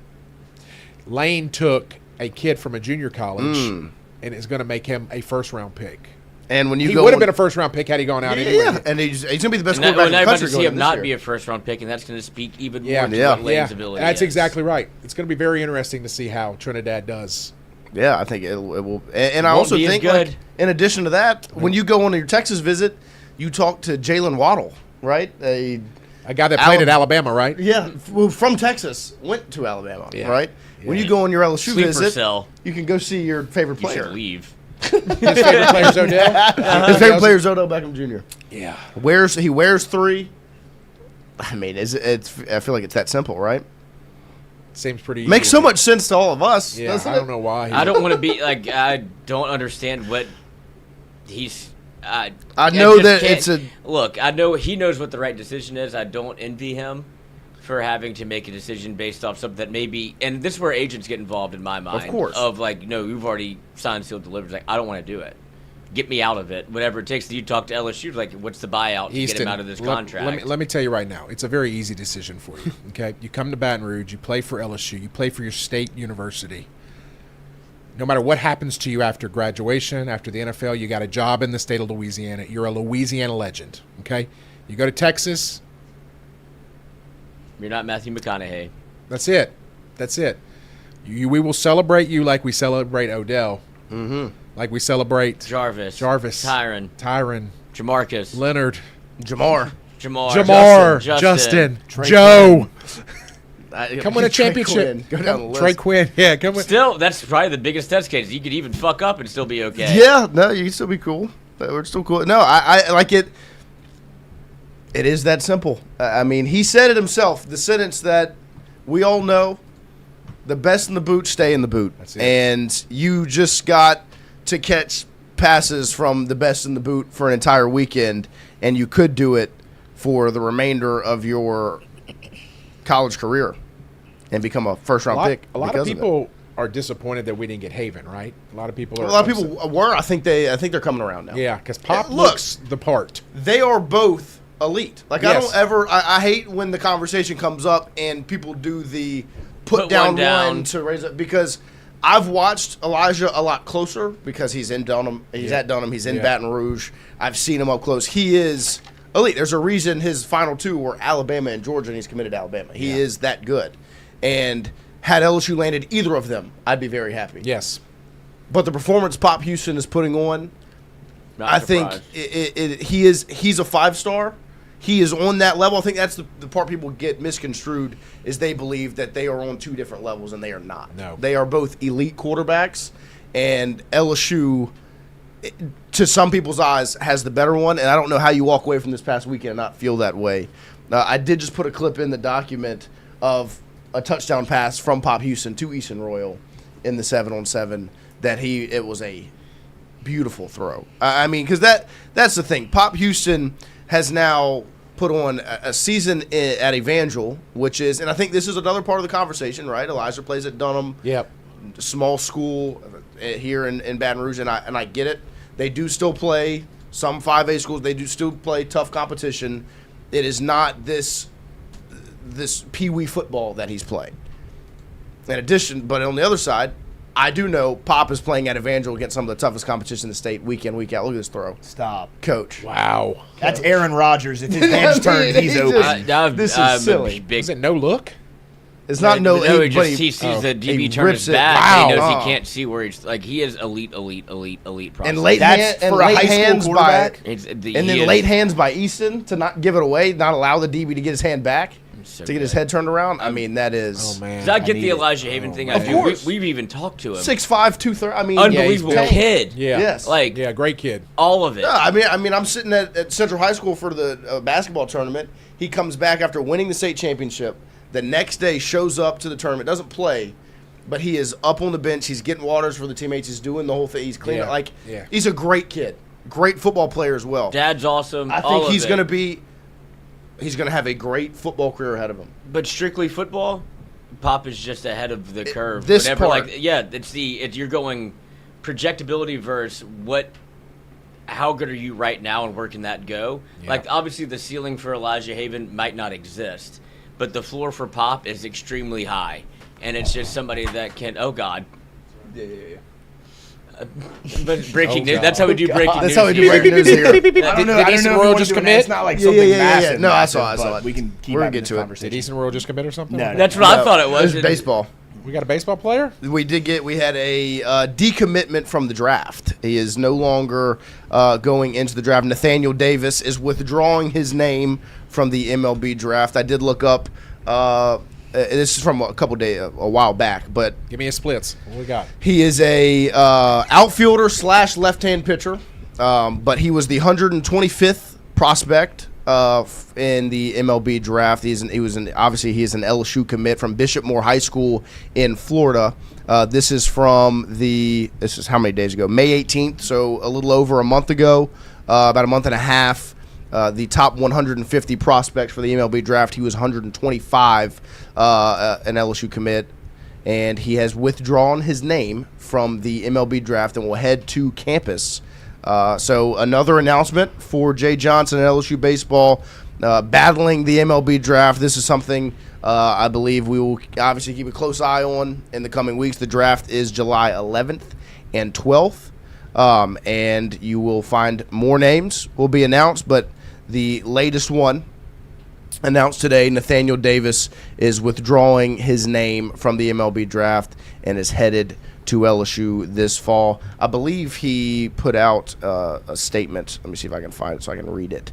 I've got the tweet from Jason Armstrong. Okay, let's hear it. Projected by at Overslot as the number 133 overall pick, so a fourth rounder. Mm-hmm. So pretty good. Yeah, so he's going to be a fourth round pick. His statement was, after thoughtful conversations with my family, coaches, and the people I trust most, I've decided to withdraw my name from the 2026 MLB draft and continue the next chapter of my baseball journey at the collegiate level. I believe this is the best decision for my future, both as a player and as a person. I'm excited for the opportunity to keep developing my game, earn an education, and compete at the highest level of college baseball. I'm extremely grateful for my family, coaches, teammates, and everyone who has supported me throughout this journey. Thank you to everyone who's believed in me and helped me get to this point. Mom and Dad, you the real MVP. The dream's still the same, The work continues. Excited for what's ahead. Let's get to work. Hashtag Go Tigers. So there is Nathaniel Davis, Nate Davis, announcing he's withdrawing his name from the MLB draft and is headed to Louisiana State University. This is the second announcement of a player withdrawing from the draft. Yeah, I believe Braxton Beatty. Beatty was the first one. I love a good Braxton. There you go. We got a Braxton and a Nathaniel. Nate Dogg. There you go. Nate Davis. There it is. He was. But he's headed to LSU. He's an outfielder making his way to campus. Here's a look at Nathaniel Davis here, the newest LSU Tiger via perfect game. There he is. There he is. Look what you got, bud. Look what you got. Come on, the Godfather. The Godfather. Sup? Make him offer he cannot refuse. I'm all right. I'm good. He's cold. You got here early today? Yes. He did. He did. You know who was late? I was coming from the 985. He's still from the. He's still in Detroit time. Yeah, he is. Which That's is what I said. central. They're in the same. It's the same time. It is. That's okay. But there we go. A huge announcement for LSU baseball this morning. In addition to all the things going on around LSU football, here's another look at Nathaniel Davis. Check out those arm sleeves. Perfect game, All-American Classic. Good swing. Good swing. Clean swing. Hell yeah. So, big get for the Tigers. Jay Johnson does it again. The second with, what would it, I guess third Milam counts as well. Third, what would the word be? Withdrawee? Withdrawer? Seceder? Was seceder? He seceded from the draft. Pulled his name. Pulled his name. The Or if- hanging Chad. Or The if we're third talking about your puller? hairline, reseed. Why are you looking at me? He's looking at big boy. My hairline's not receding. It's not. My hairline's fine. It's It's the the top top. of his head. I'm fine. I'm not Yeah, going you definitely have a bald spot. All right. And Detroit's in Eastern time, fellas. Is it? Is it? really? I found that out too. So yeah, I didn't know. Okay. I guess it probably is right on the line. it's above Tallahassee. Oh, well, then it is. When I look Wow. at I It is. thought. Okay. I thought it was more like even. I thought it was like Straight up. Chicago. Oh, Yeah. Straight up. Yeah. What's directly above? Is that like Minnesota? Chicago's directly above us. I know that. And then what's above Illinois? That's Minnesota, isn't it? I feel like is Milwaukee Central time or Eastern time? I don't know. Why are you asking? Well, us? there's Michigan, then there's Wisconsin, and then Minnesota, right? Mm-hmm. Yeah, I Because think we're directly below What was Green Bay? Minnesota. What was Green Bay? Green Bay. Yeah, you went Central? to Green Bay. Why Okay. the time change? What was it? Central I time? don't fuck. I was fucking 14 and drunk. Oh, 14 and drunk. That's Should this be so proud. podcast. It was a great trip until it wasn't. Yeah, I guess I fair gotta get enough. to work, boys. Ah, There what a you go. bummer. Good show. Trabajo. Great show. We appreciate you making your way. Of course. Trabajar. Español? See, Ah, mucho. un poco. I heard you had a good conversation with someone Bonjour. about their accent. Can I tell that story? I don't know. I'm getting out of here on that one. Drop a bomb and walk away. Christian made fun of a young man. No, I did not mean to make fun of anybody. Dwapa bomb? But I feel like I do have an excuse. Like I can kind of make that count because my sister had a speech impediment. Nuquia? Yeah. Nuquia bomb? Really stepping on some lines there. Oh, Oh, yeah, we're stepping on lines, are we now? Oh Interesting. my gosh, we appreciate Mr. Fun hanging out with us this morning, making his way in. Wisconsin, yeah. that's It right. was a lot of things moving and shaking around LSU right now. You would think the news would slow down, but it's not. Good weekend for LSU football with the opening. Also, some more posts and videos from Media Day for LSU. They now have officially updated the website, the LSU football, the LSU sports website. The football roster now has the numbers and names attached to it. I was asked by Buddy Sanji on Thursday about 18-7. the flavor splash real There you go. Oh, he also told me I'm getting a ham. Oh, a ham job. There you go. He said Lloyd That's what we he said call Lloyd it. will be jealous. Yeah, I am. I love a ham job. But I feel like it is now universally accepted who 18-7 go to. Like I feel like everyone has the same take about this. Yeah. It's you're just hard pressed to go with anyone other than the That's two. Yeah. Especially like Whit Weeks for 18.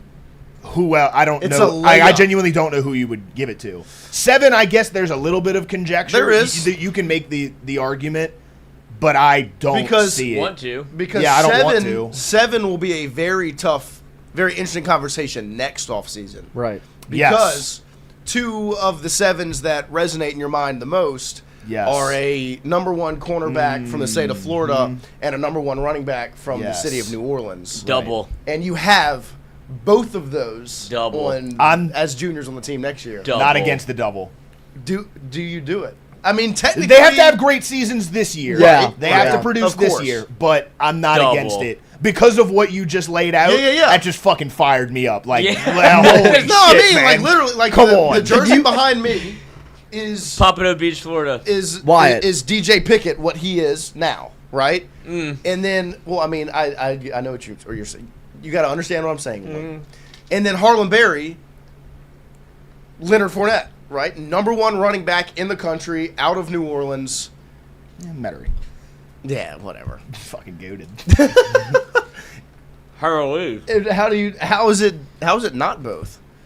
Like, I really Because do this like one, this the year idea it's of a double. shoe-in. It's Trey Green. 100%. Next year it's a tough conversation. Yes. Well, Wyatt, how do you approach this on college football? Can you change the numbers? And if so, do you change? Are you giving? So you can only. Well, I can't speak for the new game. I don't know about the new game. You can only change the numbers of like computer generated players.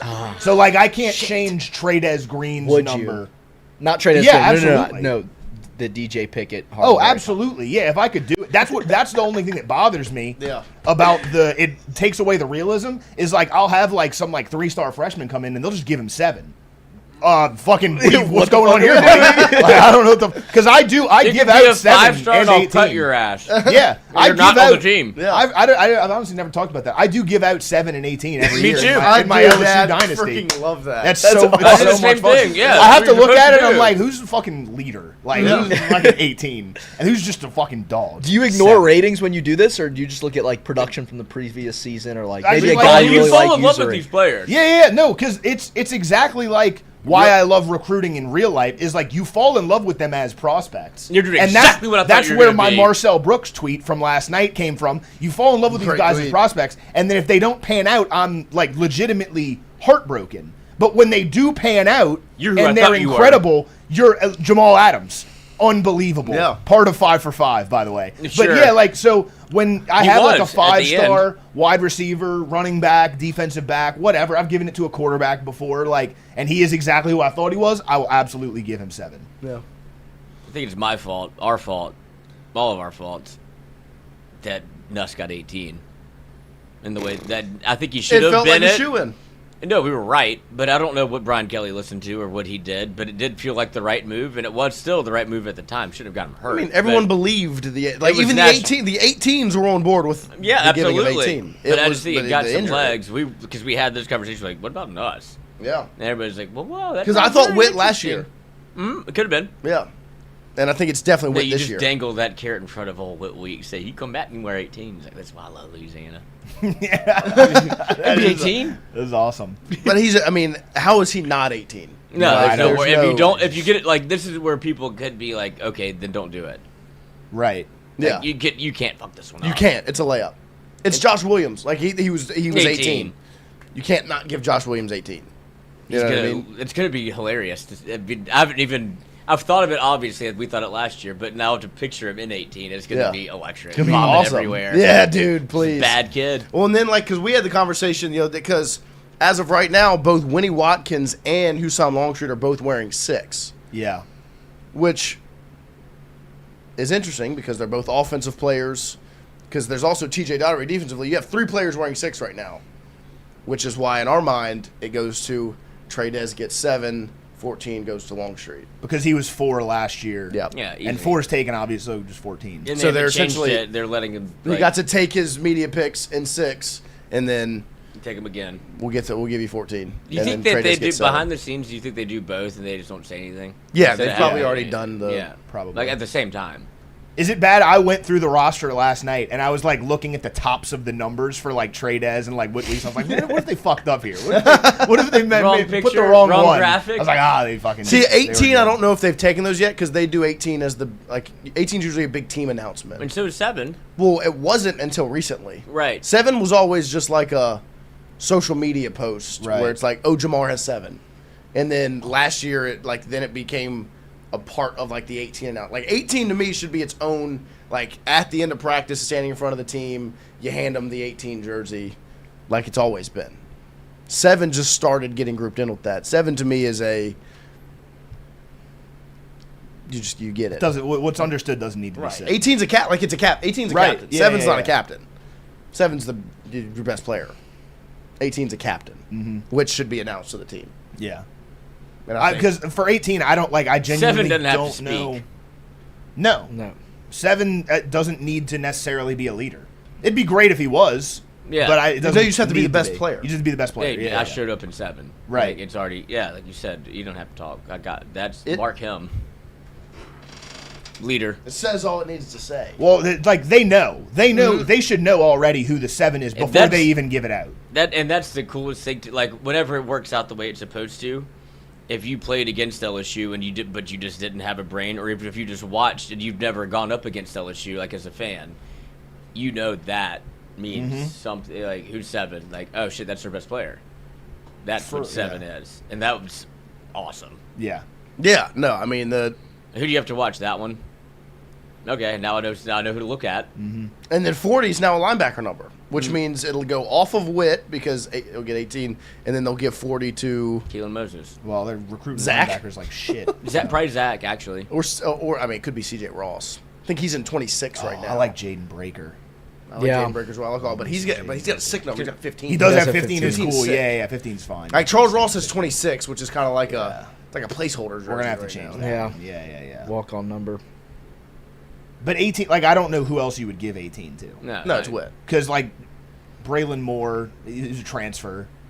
That doesn't happen that way. That's what I'm saying. Because he is a leader, but but he's a transfer. There's 18 is homegrown. That's what I'm trying to go through my head and think of who it would be, and I can't come up with anyone. Because I do think there were some PJ Woodland next year. Jacoby and Guillory could have worn 18 last year. Witt, Nuss, there were a handful of options for 18 last year, but this year not so much because it is such a transfer portal heavy class. You don't give it to a portal guy. Yeah, I agree. Do you think they ever will? They did. Makai Wingo had it. He did, yeah. Makai did get it. It was after playing at LSU for a year, but yeah, he did. I guess, yeah. That was also a weird year too. I mean, that was the Makai Wingo the turned out to be the year ultimate 18. Was the second year. About how you can leave. Yeah. I mean, he Shout did out what Josh. 18 does. Speak up. Yep, make it happen. I'll ask the question and spark the debate. Was Garrett Nussmeier a better 18 than Harold Perkins was a 7? Harold Perkins was better 7 than Garrett Nussmeier was 18. Yeah, no, Perk was a better 7 than. Disagree. Nuss was a good leader. I think he was a better leader than Harold Perkins was the best player on your team. No. I mean, Perk wasn't the best player on your team. I agree. Exactly. Yeah, I don't like but he still made. I think he still Nuss, made number 7 plays. He also was the worst player on the field a lot of the time. That's not true. The Ole Miss game, he was the worst defender on the team. That's a one game. In the Vanderbilt game, he was the worst player on the field. It's a 13-game season. Yeah, I mean he was non-existent for a lot of the season. He had good games. He played well against non-existent for a lot of the season. Did you watch the games? Absolutely. He was non-existent against Texas A&M. Go rewatch the first Marcel Reed touchdown on the rush. He gets completely fucking blocked by the guy on a quarterback spot. I hate this because y'all are both just shitting on both. Because I'm not shitting. No. I'm saying Nussmeier. Look, I appreciate what Nuss did. He was injured. He was hurt. That's what affected his play. I hate that this is the conversation we're about. And he would roll around on the ground after getting sacked. In order to win this argument, you have to shit on the other player, though. Do what? In order to win the argument, you kind of have to put the other one down. Mm-hmm. No, yeah, that's what this conversation. That's the way this. This is a good off-camera conversation. But no, I mean, I think I don't think Garrett Nussmeier was a great 18. I think I'm fine with them giving it to him. Just the way the season played out, I don't think he was great in it. But I think he was a better 18 than Perkins was a 7 because we talked about it. Harold Perkins, number 7, is the best player on the team. He was nowhere near the best player on the team. No, but he won you more games than Nussmeier did. Which game did he win you? He won you Clemson. He didn't? No. He was phenomenal versus Clemson. Are you kidding me? He was great against Clemson. I wouldn't say he won you that game. Who won you the game? Mansour Delane. He got. Mansour played well, yes. Harold Perkins made play after play after play. Okay. I mean, Mansour Lane. I mean, Harold Perkins literally almost put you in position to win the Alabama game by sacking, forcing Ty Simpson to fumble, and recovering it. He made plays. He almost got a pick six against Oklahoma to put you in the position to win that A batted game. ball that landed in his lap. He's still there. That's what Seven's there. That's the part of Seven. that is don't Seven. Understand is Seven is in that position. But that's not like a play that around he the made. balls. The ball got batted. Okay, but Okay, Seven well, is there. It's the instincts. I mean, interception in the Texas A&M game. Batted ball. Okay, made the Mansour play. Delane made that play. Interception against Missouri. That was a great play. That was before he was 7, though. That was a great play, though. It's a player. It's a person. It's how you get 7 is making plays like that. I don't rushing, a rushing touchdown in a bowl game when I don't play running back. He was a better 7 than Garrett He's the best Nussbaum was. athlete on the team by far. Best athlete and best player is far different. No, he's that a is up to- generational that is up- one-of-one athlete. I don't think he's a very good football player. Okay. I don't think he does many things Who well had on the more football interceptions field. for LSU, Mansour Delane or Harold Perkins? Over the course of a 4-year career versus No, one? I said for LSU and their last year together. The You only mean- year they played together. The season where no one threw at Mansour Delane because everyone was blanketed? Uh-huh. Okay, Harold Perkins. What does that have to do He was with tied for the team lead. That's great. But you don't think he's good in coverage. He's not Harold good in Perkins coverage. Okay, He he's is tied bad for in the team lead in coverage. interceptions. It hurts the defense because they can't roll the coverage. Like, they have to roll the coverage earlier because they have to blanket him because he's not good in coverage. He can't set the edge. I don't think he's a very good tackler. He's an no. He shows laziness and lack of hustle a lot of times, especially against Vanderbilt. That was awful. That is not the case. It is a player out of position in a positionless sport. So what where is he his? should- Okay, I'll go. He Yeah. should be there was nobody that gave him the free reign that he was probably deserved whenever it was. I blame Brian Kelly of all of this, of trying to figure out a way. Like the thing that they kept pitching him to make him stay was, we'll get you drafted. Mm-hmm. Instead of being like, you should just play the best college football you can Right, play. as good as you can. And he never got that opportunity. And I will concede that he would have been a better running back than probably defensive player, but they needed to figure out something. And this is an LSU thing where you get athletes that you don't necessarily, like Jacoby Stevens got fucked by LSU too. It happens all the time where you're too good at everything to where you become almost nothing because they're trying to make you be something. He's an enigma. He's somebody that you could put on the football field and go make a play. He's the best player on the field every time he steps on it, and that will probably be included with a lot of NFL fields too. And I think ultimately, pure athlete, football, and he is a football player. Yeah. He doesn't play anything else. Both like of- he can catch, run, do whatever. Right. Like you can't say he's not good at football because he is. I don't know what you like. I don't think he does anything well on the He football does field other everything. than run in a straight line. No, he can catch. He's a like- bad tackler. He's not good in he's not a coverage. He can't defensive- set the edge. He's not. That's you're asking him to do things that He's are not good against the run. He's Like, not he can't- you're asking him to do technical things that he's never had to do. Okay, so what does he do well? He plays football well. Okay. Gamer. No, he is. Just go put him out there. And don't worry ultimately, about I him. think this conversation, the fact that it's all a reflection of Brian Kelly more so than it is Harold Perkins. That's and 100% Garrett Nussbaum. true. So I want to make sure that is said in the midst of this conversation. No, you this have is to all a actively try reflection to on fuck up Brian Harold Kelly. Perkins. He screwed up both. And Matt House. He screwed up both, without a doubt. Right. Because you could have. I also think Perk. If he plays running back, he runs for probably 3,500 yards at LSU. I also think Perk is 7, because Perk was 7 for 2 years. The year before plays in the conversation just as much. If you go look at Braden Swinson's numbers with Perk on the field versus Perk not on the field, that is also the effect of 7. It allows for the gravity of you, Braden Swinson, to go get 6.5 sacks in the first 4 games of the season because they're game planning for 7. And I think this past season they did the same thing. They game planned for 7 because he's a game breaker. That's why Grant Delpit was better in 9 than 7. They look at you. Or you could argue, like in the Ole Miss and Vanderbilt game, they game planned for 7 because he was the weakest point. That's what I saw against Ole Miss and Vanderbilt. But what they did took advantage of Harold Perkins Lane a lot Kiffin, in those games. Lane Kiffin even said in Perk's freshman year, when did the game change? That's- he said when 40 entered the field. No, that's fine. That's my part about Harold Perkins that I don't understand because he was unbelievable as a freshman, and it seems like he was great as a quarterback spy as a freshman, right? And he kind of forgot how to do that. Well, he never got to do that. He got to do it a few times. They definitely didn't do it as much as they Right. should have. Like in 2023 against Bama, when they Milroe never ran did it. for 4 touchdowns, Never did it. and Matt House was like, "Yeah, let's not." They did let it our once best and it worked. athlete. Yeah, they were like, "Let's not let our Right. best athlete chase around Yeah. their best athlete." But there were spots where he did it that were No, not they great. got. But I would they say- literally looked like they tried too hard. Right, and I do agree. Like, the biggest thing is it does. I am kind of shitting on Harold Perkins. I feel bad about that. But the biggest thing is Matt House and Brian Kelly fucked him up did him no so favors. bad because like the development aspect of his football career has been botched. Let's move you. He's 4 been played times. 4 different positions, and that's not on And him. gain weight. I'll gain weight. Lose Yeah, weight. lose I'll it. lose weight. And Harold that's the Perkins. part- It's not his fault. Right, that's the part that's lost on it. Is like he was As team as you a can consummate Tiger and did everything that they asked him to do. Yeah. And it's not his when he had fault. no reason to. No, I agree with that. I mean, and they I finally would've in been his hard-pressed last to would leave. have Right. demanded big time money after that freshman year, and after the sophomore year, like 100%. before the ACL, big time money. And the 100%. other thing, like my other thing is like 18 and 7 are both supposed to win you games. Yeah, right? yeah. And I think this year 18 lost you more of them than 7 did, and that's not just from a quarterback standpoint, from a leadership standpoint. They had nobody to turn to.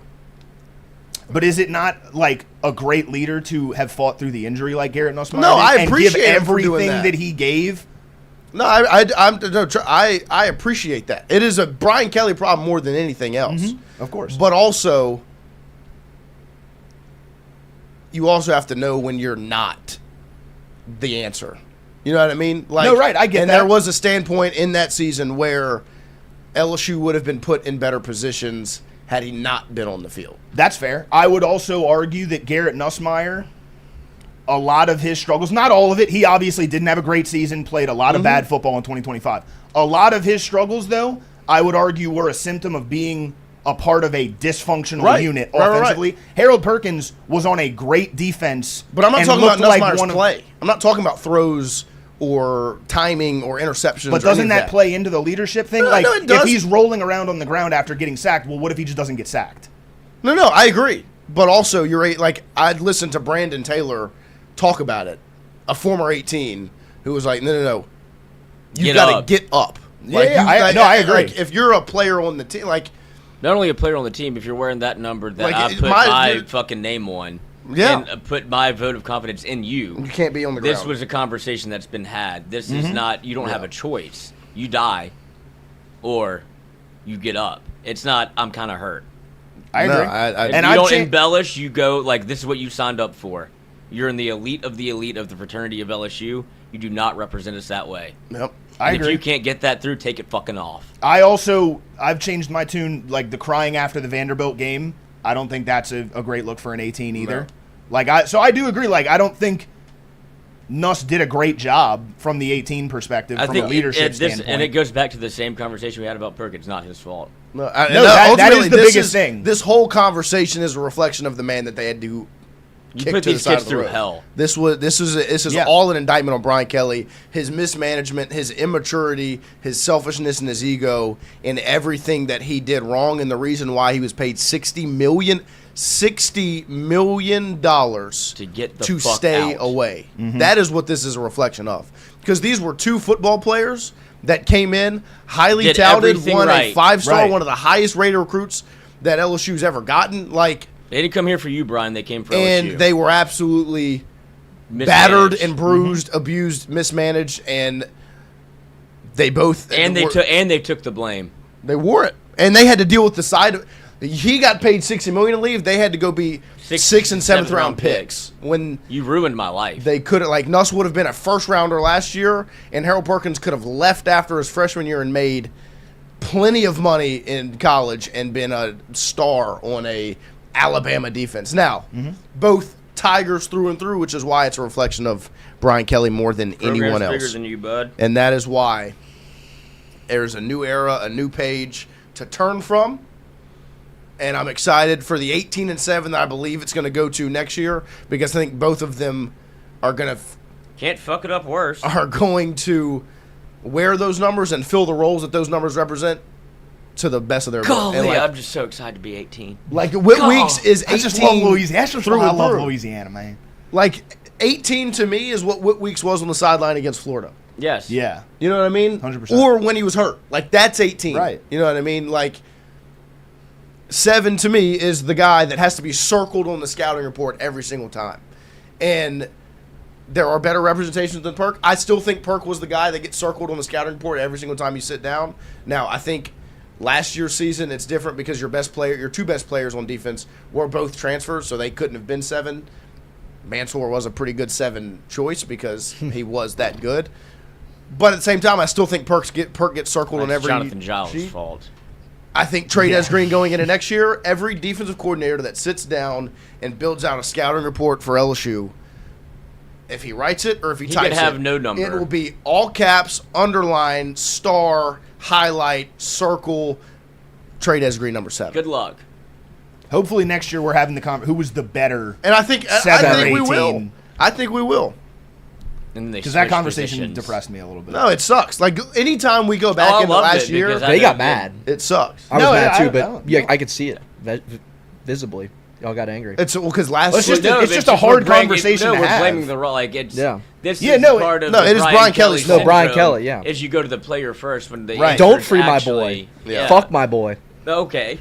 Okay. Well, these are two guys that did everything right, stayed at LSU That's because what I'm they saying. love the That's why we're program, upset and we're about it. we're like, I'll take the blame on this one, but like I've shat on both of them a little bit, and it's like, well, we're not talking shit about the guys who their left, fault. the guys who left in the middle of the Brian Kelly era, which are the real guys who didn't care about LSU and like, yeah, these guys loved LSU through and through, right? And 100%. and this is my thing, no reason to. They had no reason to love LSU other than loving LSU. Mm-hmm. This is bigger than you. Like Brian, and that's why not I think here I for get you. angry about it, is because I go back and I think about how mismanaged last season was, especially whenever I think of the Clemson game, like the memories from that game, and then just how bad it was after the fact. No, that's literally why I like. He disrespected the one thing I respect. Yeah. And to the utmost. I mean, that guy can't hate him more. Hunter Hall calling a 64-year-old man immature is hilarious. It and is true. I mean, how much Viagra can you take in a day? That's knocked over that wine glass. Can't get it up. Allegedly. So look, anytime we open up the conversation of last football season, it's gonna get emotions because it was a cluster. Like, what a joke the last 4 years have been. Like, thank you, Mike Denbrock, for Jaden Daniels, and to Ed Orgeron for Malik and BT, and Jay Ward, and all the the guys Mason that Taylor. made plays. Yeah, shout out Mason Taylor, Will Campbell, Emory Jones, like that. There are the stars of this era, and forever appreciative to them. Glad the doors closed officially, because I do think if 18-7 go the direction we believe it's going, those two are signed, sealed, delivered, and will live up to all the expectations that those numbers hold. Mm-hmm. Because even if Trey Des doesn't have 15 touchdowns, that's a failure. It'll be because they've put 3 guys on him, and Winnie Watkins and Jace Brown and Trey Brown and Jackson Harris and Malachi Thomas. They have all the touchdowns because you have to put 3 of your 11 on number 7. That's the other thing is call me naive. I don't think Lane's going to put you in a position to where you can even do that. No, that's the offense is going to be so. Of course, I'm not going to let you. I'm going to put him in, but you're going to follow him with 3. Like, please do. Yeah, at some point it's going to be like pick your poison. Yep. And or sometimes it just fucking won't be, and I'm just going to throw it up to 7 on a 10-yard go route, and you go jump higher than him. You can't. Yep. Touchdown, 2-point conversion, every time. I wouldn't blame him at all. I mean, imagine you get into 11 personnel, right? I would go for 2 every play and throw the same thing every time. You split. You have Trey Des on the line. You put him in motion out wide, right? You've got 3 wide receivers on this side. I mean, you're going to bring 3 guys Brian over there. Kelly figured that one out. Which means that they're all going to be manned up. You've got 3 over here, so you got 3 over here, 3 over there. You've got 5 players elsewhere. You're going to rush nobody because they're all in coverage. Dylan Jones and Sam Levitt can run. Oh, a little read option. Huh? RPO. Can't wait for that. It is wild. That's the other thing about this game coming out this 40 week. points a year. I can't wait. 40 points a game. What an abysmal offense that was. Garrett disgusting. Really hard to watch. The only thing that does concern me, well, I guess not, but offensive line just has to be fine. Yeah. I think they have a lot of things. It's so working frustrating. We there. Because missed it's out like on the so not many fun. dances too in the end zone because they were dancing so much in the offseason. No, he's not wrong. Like dude, going those into edits, the it's season, funny how his mom. Go on, just trying to think of other things right. we No, missed yeah, out no, on. you're right. It's just funny. Going Like, into the Barryon season- Brown and Xavier Thomas were cutting They were up having at fun. practice Yeah. every single day. and we never got to see it. Right. I can name you surprised 2 they- times Barryon Brown got in the end zone. One of them, they got ruled incomplete. Yeah, One of them was a kick return. Yeah. Like, in the what meaningless the that was ball game. awesome. But no, but the good thing Kick is return of practice though in Tiger Stadium. that's why we. Oh my gosh, that's why we need Trey Dez to get 10, 15 We need touchdowns. to Return give up- kicks. we need to- all of his dances. because yeah. he Trade as return he kicks. is leading the dance charge on this team. Trey does emote. He gets his own wheel. Yeah, Empty the fucking clip on Clemson. Just Oh, go he for scores the 4. first touchdown, Just he's go gonna- for 4. and he's gonna do Awesome. it. He's gonna do a Like different the dance guy every from time. Southern. With the guy from Southern. Hey, First kick- touchdown. Kick Oh, the five. yeah. 5 back touchdowns. corner fade to the student section. Oh my gosh. Can we not just line him up at quarterback and just go Just throws himself. jump over the top? I'm sure. I mean, yeah, I'm sure. Lane's gonna explore they it. are. If there's a possibility, he's gonna explore it. just dancing in the locker Like, room. dude, Oh, Buddy also asked me the question, and we'll do this more. I do want to just ask this: who gets the first sack of the season? That's such a buddy question. It is, and he said, Big Lamar. "Oh, I think Purple Rain is gonna play in Tiger Stadium and in Death Valley on a Saturday night." And Prince. Interesting. Will, I was like, buddy, that is. Unbelievably good. I was like, buddy, you are the best for a reason. Yeah. I'll say mine first. I don't care. I'm going Ty Benefield. Yeah, because my pick. I was gonna go off the grid here because last year was PJ Woodland. Woodland. I was gonna go PJ Woodland. No Damn. one No, you would can go guess PJ. it. Yeah, Yeah, you you can can go go PJ PJ Woodland. Yeah, Cat Corner I'm gonna Blitz, go. He's mine. definitely gonna run that same play again. Yeah, but I think It's- I think Ty Benefield gets But it. I think that's. I think Dabo's ready for that. Fuck no. I'll go in a coma. Spears. I'll Spears go is a good Deshaun one, too. Spears. Yeah, it was that is between a good Spears or one. Daughtery. I'll go Spears. Jim Cooley. Tamarcus Cooley. Is that what you just CJ said? Jim Cooley, DeMarcus Cooley, and you think? PJ Oh wait, Woodland? who'd you pick? We all went Jim DBs. Cooley. All He's right. just gonna go like, oh, I think it's fucking Prince will, guys. No, I mean, look, if there is an easy answer, it's Carpenter. Okay. Prince will mind me. Come Oh, on, I hope so. how about those pictures? Oh, I need to see him dance. I hope he wears the cropped up Definitely jersey. cannot dance. Okay, He's gonna flex. He's not good at everything, guys. let's ask this: who would be the most fun To to dance get the with? first Wit. sack? Wit. Like, who would you, if you could pick anybody on the team, who would you pick to get Richard the first Anderson. sack? Yeah. I was gonna say Lamar. I do think think one of Wit the though for freshmen this would be season electric. Wit because Wit would be I great. agree It the would- freshman Wit would be obviously great. would be sick. No, like, but if it's Big Rich, like Deuce Jones. Yeah. he's got like Oh. he starts tripping out. Coach. Oh, yeah. that would be elite. Yeah. Big 88. This game needs to come out. I know. We're I itching watched for it. I watched a 30-minute video of a guy like LSU versus Ole Miss on That's College Ball awesome. 27 last night. I was like, this is fucking That is awesome. electric. And he goes, yeah, LSU's got this 6'7" tight end Trey Green. Let's see what happens when I just throw it up to him. He fucking mossed some dude at the 4-yard line. Someone needs to do a GTA 5 role play before the game and after the game of the Ole Miss LSU game. That'd be a good video. I might do it. Interesting. like an Ole Miss fan just like emptying the clip. You win the game, you get shot outside the stadium after. Okay. Dude, I mean, that would Buddy be a did good ask me video. if we were nervous for Yes. the trip. Fuck that. I was like, Extremely see, nervous. the fact that you're that's the reason why. That's the reason why. And I told Buddy too. I said, Coach, the reason why where my nervousness comes from is the young man as a part of it because he shouts out Christian a bunch. I love Buddy. He loves Christian. But like that, you are a part of the reason why. Because if you're in a certain mind, if you're turkeyed, right? No, that won't happen. We'll be good. Yeah. And What LSU, was your like? See, that also adds to the turkey effect. yeah. It depends, but I can keep my cool. I can control myself. Yeah. How about that? But I did watch Trey Green's highlights from the South Carolina game. Oh, dude. Come on. And then the touchdown against Houston, where he went up with one. I can't wait. I think the best one is the one against A&M, where they literally brought the second safety. Yeah, and he's yeah. Still Still fucking got it. one-handed. Yeah. Like, fucking, we don't care. Dude.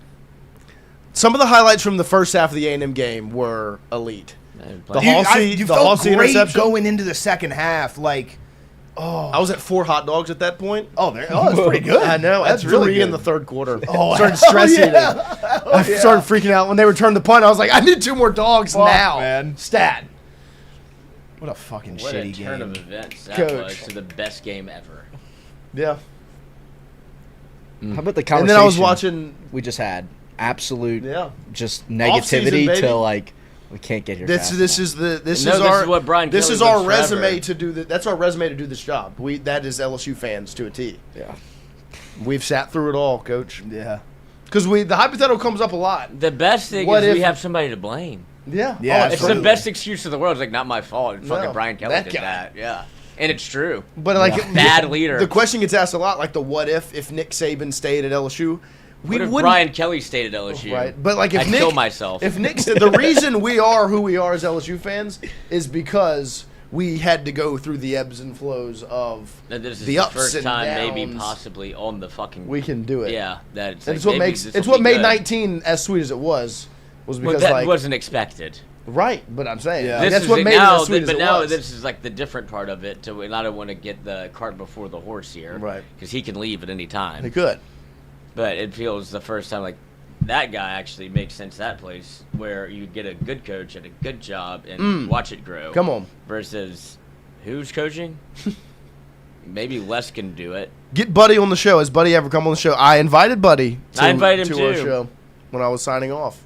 I told him, please, you can be a weekly guest. He can come in. I would love Buddy in studio. Could you imagine Buddy and their dynamic? Or and Wyatt? And just Buddy He with doesn't us even in know general. Wyatt. Yeah, it's true. Oh my god. Does he know you at all? I don't think so. No. Your shit Y'all would get along. aired love out each so other. fast, yeah. Wyatt. Buddy Us. is. And Jack Crisedlo texted me this weekend too. I love Did to he? hear from him. I miss that guy. Oh, talk about Buddy and Jack. Oh my Not gosh. a great No. northern pussy. Because I was at a funeral for my grandmother. Yeah. And Jack had to run the board for his show. He's like, he can't do it, LC. He just don't got it. And Jack's calling me. He's like, this guy is calling me. He's mean to me. It's like, no, that's just how Buddy talks. That's just Buddy. And it's like, all right, That's I won't do awesome. that. I'm sorry my grandmother died. I will come back tomorrow. That's incredible. But it was good entertainment. I didn't have to go to the funeral. I was on the phone the entire time with two different people. Both Well, talking no one- about the no one same wants- thing. I was like, I should have gone to work. Yeah. Well, no one wants to actually pay attention at the funeral. Yeah, I'd hate to pay my respects. No, you don't want to do that. Oh my god. My 100-year-old grandmother. That's why in 2021 you were so locked in on Ty Davis Price breaking the rushing record against Florida. Yeah, she should have died during an LSU game. That was a he, I thought. I thought that was your No, uncle. I'm saying grandma needs Oh. like, I'm sure I bet that week. But yeah, that was all. Thank you, Billy. Needed it. Oh, I miss Nudie McLaughlin, man. No, yeah. Big Nudie? game. He had a pick six in that game. Dwight McLaughlin. I'm telling you, anything, that was Billy. Billy had a pick 6 in that game. 11 a.m. Come on. Give him Funeral was 18. at 9. Unreal. Right to the cocktails. That was And like my- Ty Davis like- Price was like, they're really running power. It was like my papa. My papa His was like, favorite, His Jack favorite Mashburn play- guy really favorite fucking play. blocked. Yeah. We should run the ball more. Guess Yeah. what, Billy? You got it. It's like my papa told me, he was like, you going to that Clemson game, my funeral will be after. And That was true. it was true. Oh, Wednesday Papa afternoon. wanted you to see, we Wow. need to know these things. Oh, I knew we were winning that game. Yeah, tell me, gamble more. Shout out that flag right there. You Papa. even kept Shout that out Papa. sentiment at halftime after they went for it on 4th and 2? I was asking him. You were okay. Papa, come on now. You were doubting a little? What are we doing, Papa? No, Wake me up, and- Papa. Me and Lloyd were in a. It is funny. I think. I wish back we to would have that moment recorded that. We sometimes did the whole thing. because and then Lloyd goes, I gotta, and then Lloyd walked. Like he went to go sit with Sean, or no, who was No. it? You were on the phone with Sean. Yeah. and you went and That's saw right. your other buddy that was there, the Party Box Boys. You went and found them.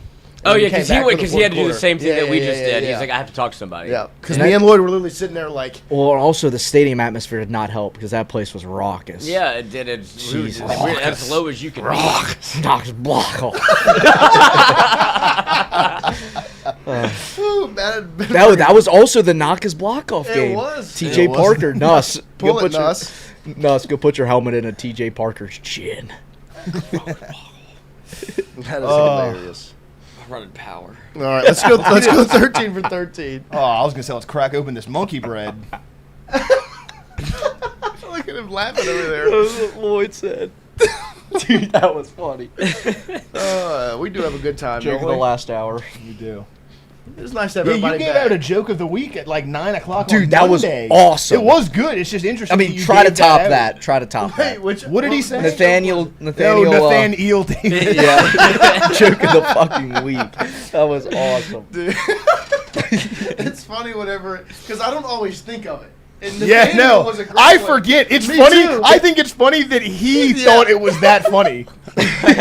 Nathaniel. Because I kind of thought he was like humorously doing it, like a little No, bit no. sarcastically I in just- the moment. He really like thinks it's fucking I knew he hilarious. was gonna love it. Like, I don't think it's funny, but the story, like, if this is an inside joke of all inside jokes, it wasn't funny then. Yeah, And no, then- it's not a funny. It was inside so joke. funny. no. It's not a good joke. Dude, I was After- so unfunny that it became funny. yeah.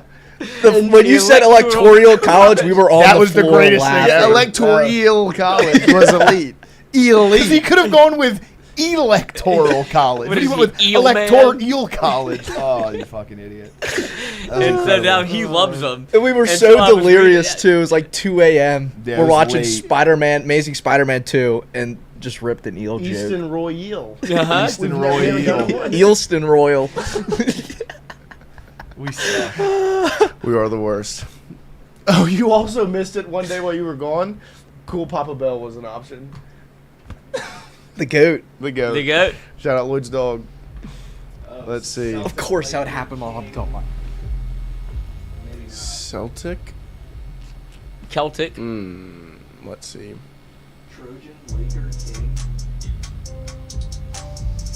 Oh, you at like California? Laker, King, Trojan, Bruin. This is UCLA, USC, Lakers, and Kings. We know Charger. It's Los Angeles, no? Wait. It's Los Angeles Charger. Okay. Take Boston Celtic, Boston Bruins. We'll leave. Go. Okay. Are there more Bostons? I don't think so, because I think Bruin, Charger, Trojan, Laker. Laker. Yeah. Los Angeles. And then this is King.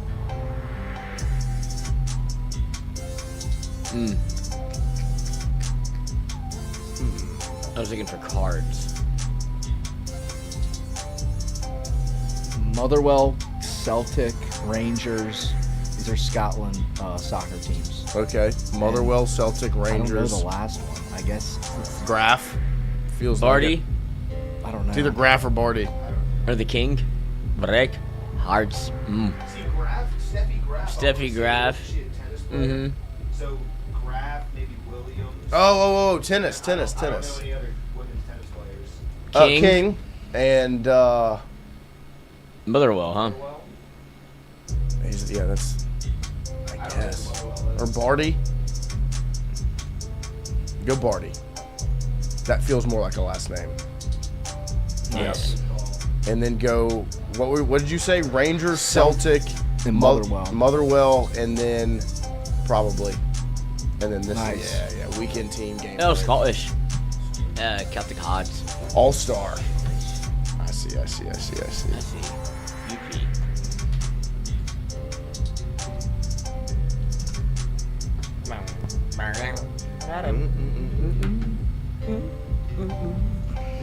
Is that what I think it is? Yes. Oh my lord. He doesn't play. Why is it so high in the bottom? That is Have you impressive. seen? Have you seen? Have I seen what? What do you mean have I seen? I'm not. I'm surprised he had to. I thought he was gonna fill it up. I thought he would have overflown. Oh, wow. Yeah. I thought that was the part of the wrapper. The bottle is full. That's fun. Very small cap. What are you, a camel? A camel. Camille? Celebrity mashup. Okay. Mm-hmm. Wait. Is it Bradley Cooper? Is that his hair? I don't know this young lady's face, Bradley Cooper does do so. Like, does some wild stuff. but those don't look like. Are those Bradley Cooper's ears? I don't know if that's his. I think he's tanner than that too. Me too. I thought also Chris Evans, but Chris Evans' head shape is not like that. Bradley Cooper, Dakota Fanning. Oh, Dakota Fanning. Sister of Elle Fanning. Brother of Bruce Fanning. Christy, how do you feel about the clavicular news? Oh yeah. Did you see someone compared it to a tragic event in world history? We'll talk about this off camera, perhaps. Yep.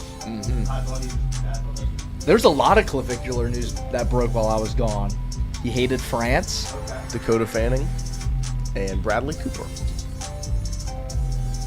And then he kissed. Oh, is it not going to let us type? There we go.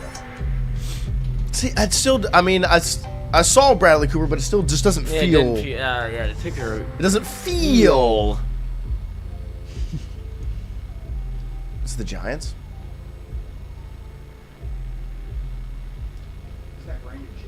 That's Brandon Jacobs. Yeah. I don't know. You watching TikTok over there? No, I'm trying to find Seattle? I don't know. Brandon Jackson, I don't remember Brandon Jackson. When I started watching football. The other one I thought of was the Buccaneers. But I have no idea. I don't know this either.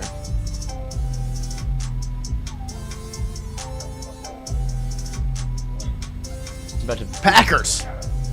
You gotta take a dump? Brandon Jackson. The NBA, while never an all-star, You'll never Packers. The shooting guard led the NBA triple-doubles in 2014 to help the Pacers win 56 games.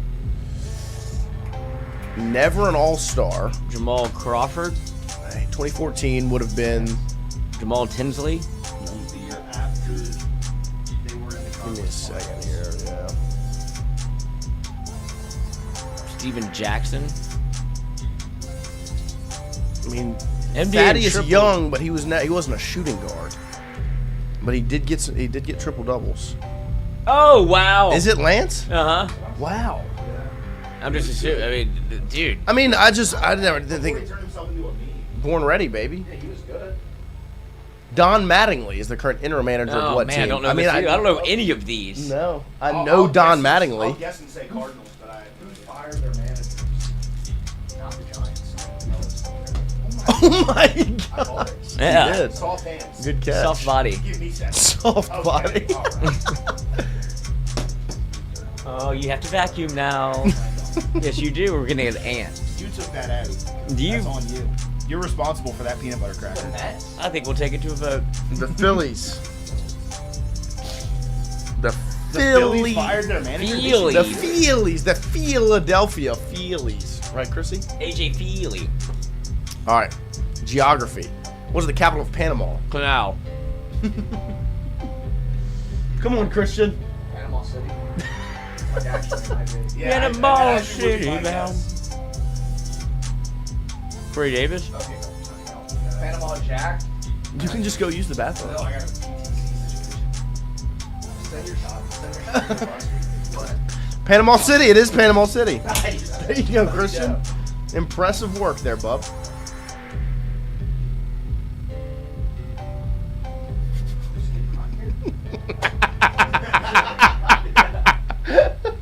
That was so Casey Tingle coded, like going slow.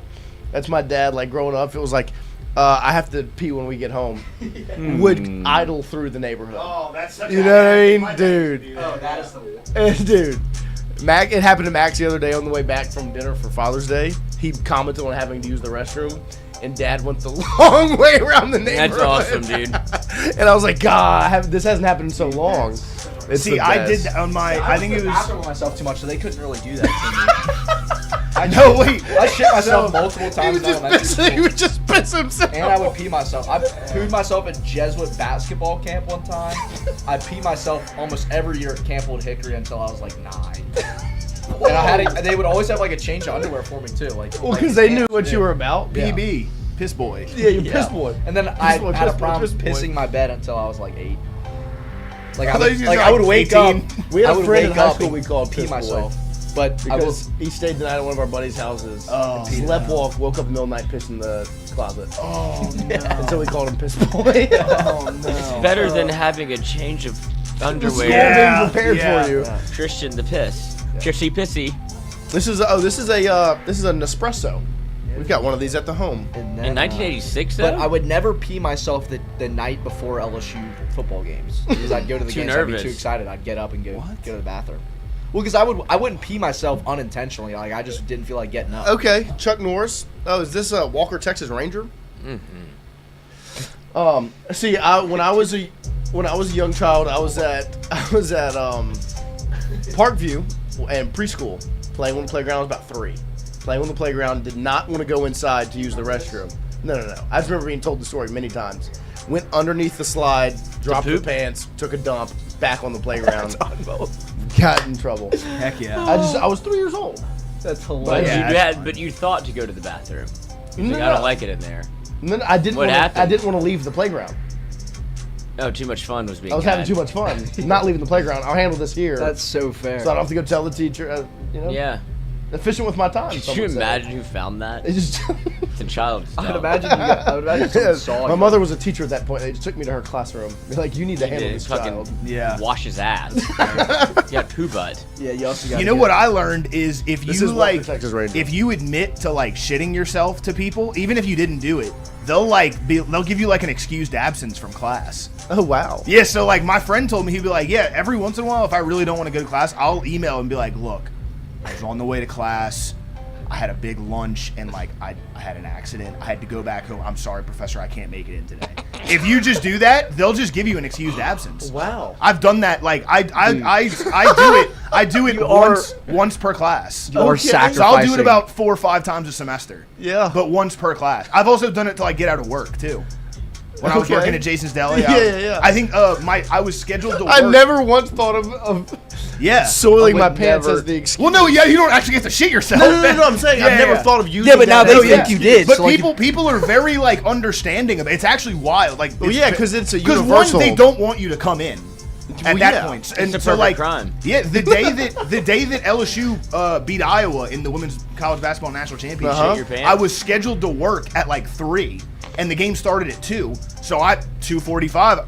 Listen, manager, I was coming over. I don't know what happened. I've just been feeling like it's all over my car. I've been waiting for like 10. He's like, dude, What would you don't do come if in. he's like, prove it?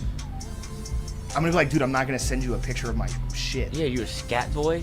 Yeah, that's you're into scat play. That's Scat bag. wild. Spike Jones. Call him Darren Sproles. Yeah. see, I would. But my friend taught me that, and he was like, people are like surprisingly. I didn't know this one either. This is fucking This one's hard. This one's Johnny L. Oh, let's Swaggin', go, swaggin'. White Iverson.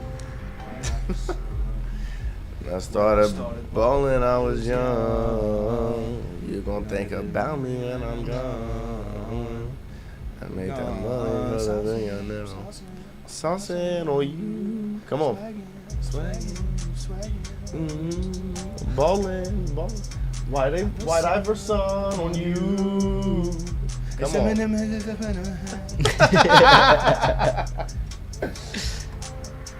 What are you struggling with over there? Trying Are to you spell it doing it backwards. Oh, you missed an R, huh? Enolum. Nope. No, I'm lost now. Nope. Right in this. Oh, Right here. Wait, are you doing the S last? It would be Nos. Iverson. Oh, yeah, that's I started off wrong. NOSREVI ETIHW. Look at this. ZYXWVUTSRQPONMLKJ 10, 9, 8, 7, 6, 5, 4, 3, 2, 1, 0. -1, -2, -3, -4, I was -5. rolling through the alphabet right there. Well, I can count backwards. ZYXWVUTSRQPONMLKJIHGFEDCBA. Don't pull me over. DBA. If you could do that, DCBA. I would. If you could do that, I would arrest you. Yeah, because that's clearly a guy who's looking for an alibi. Yeah. No, it's like you've been pulled over this many times. I had to learn it. Yeah. Because I can't do that sober. No, I would only be able to do it drunk. I only know how to. I don't think I can I do only it know either the way. ABCs if I sing the song. Yeah, no, me too. LMNOP. No, I don't think I need to sing the Yeah. song. A B C D E F G H I J K L M N O P Q A, R B, Our C, Father who art in D, heaven, E, hallowed F, be thy He's name. rubbing his ear while he's H, doing I, it. J, K, L, M, N, O, P. Piss. See that you'd get confused. You go LMOP. Oh, you Forget forget the the N. N? Yeah. N-O. Q R F. WX, see me come. I know my My teacher AB seals. needs, Next and time I get won't you on seal mine with for meal? her. We appreciate you guys. We'll Yep. be back tomorrow morning live here from Southern Regional Medical Center, 8 a.m. A lot of See you then. Tingle and Co. TINGLE AMPER Ampersand. Ampersand. ND CO. LLOYD OLIVER COURTNEY. Eel. Eel. Not.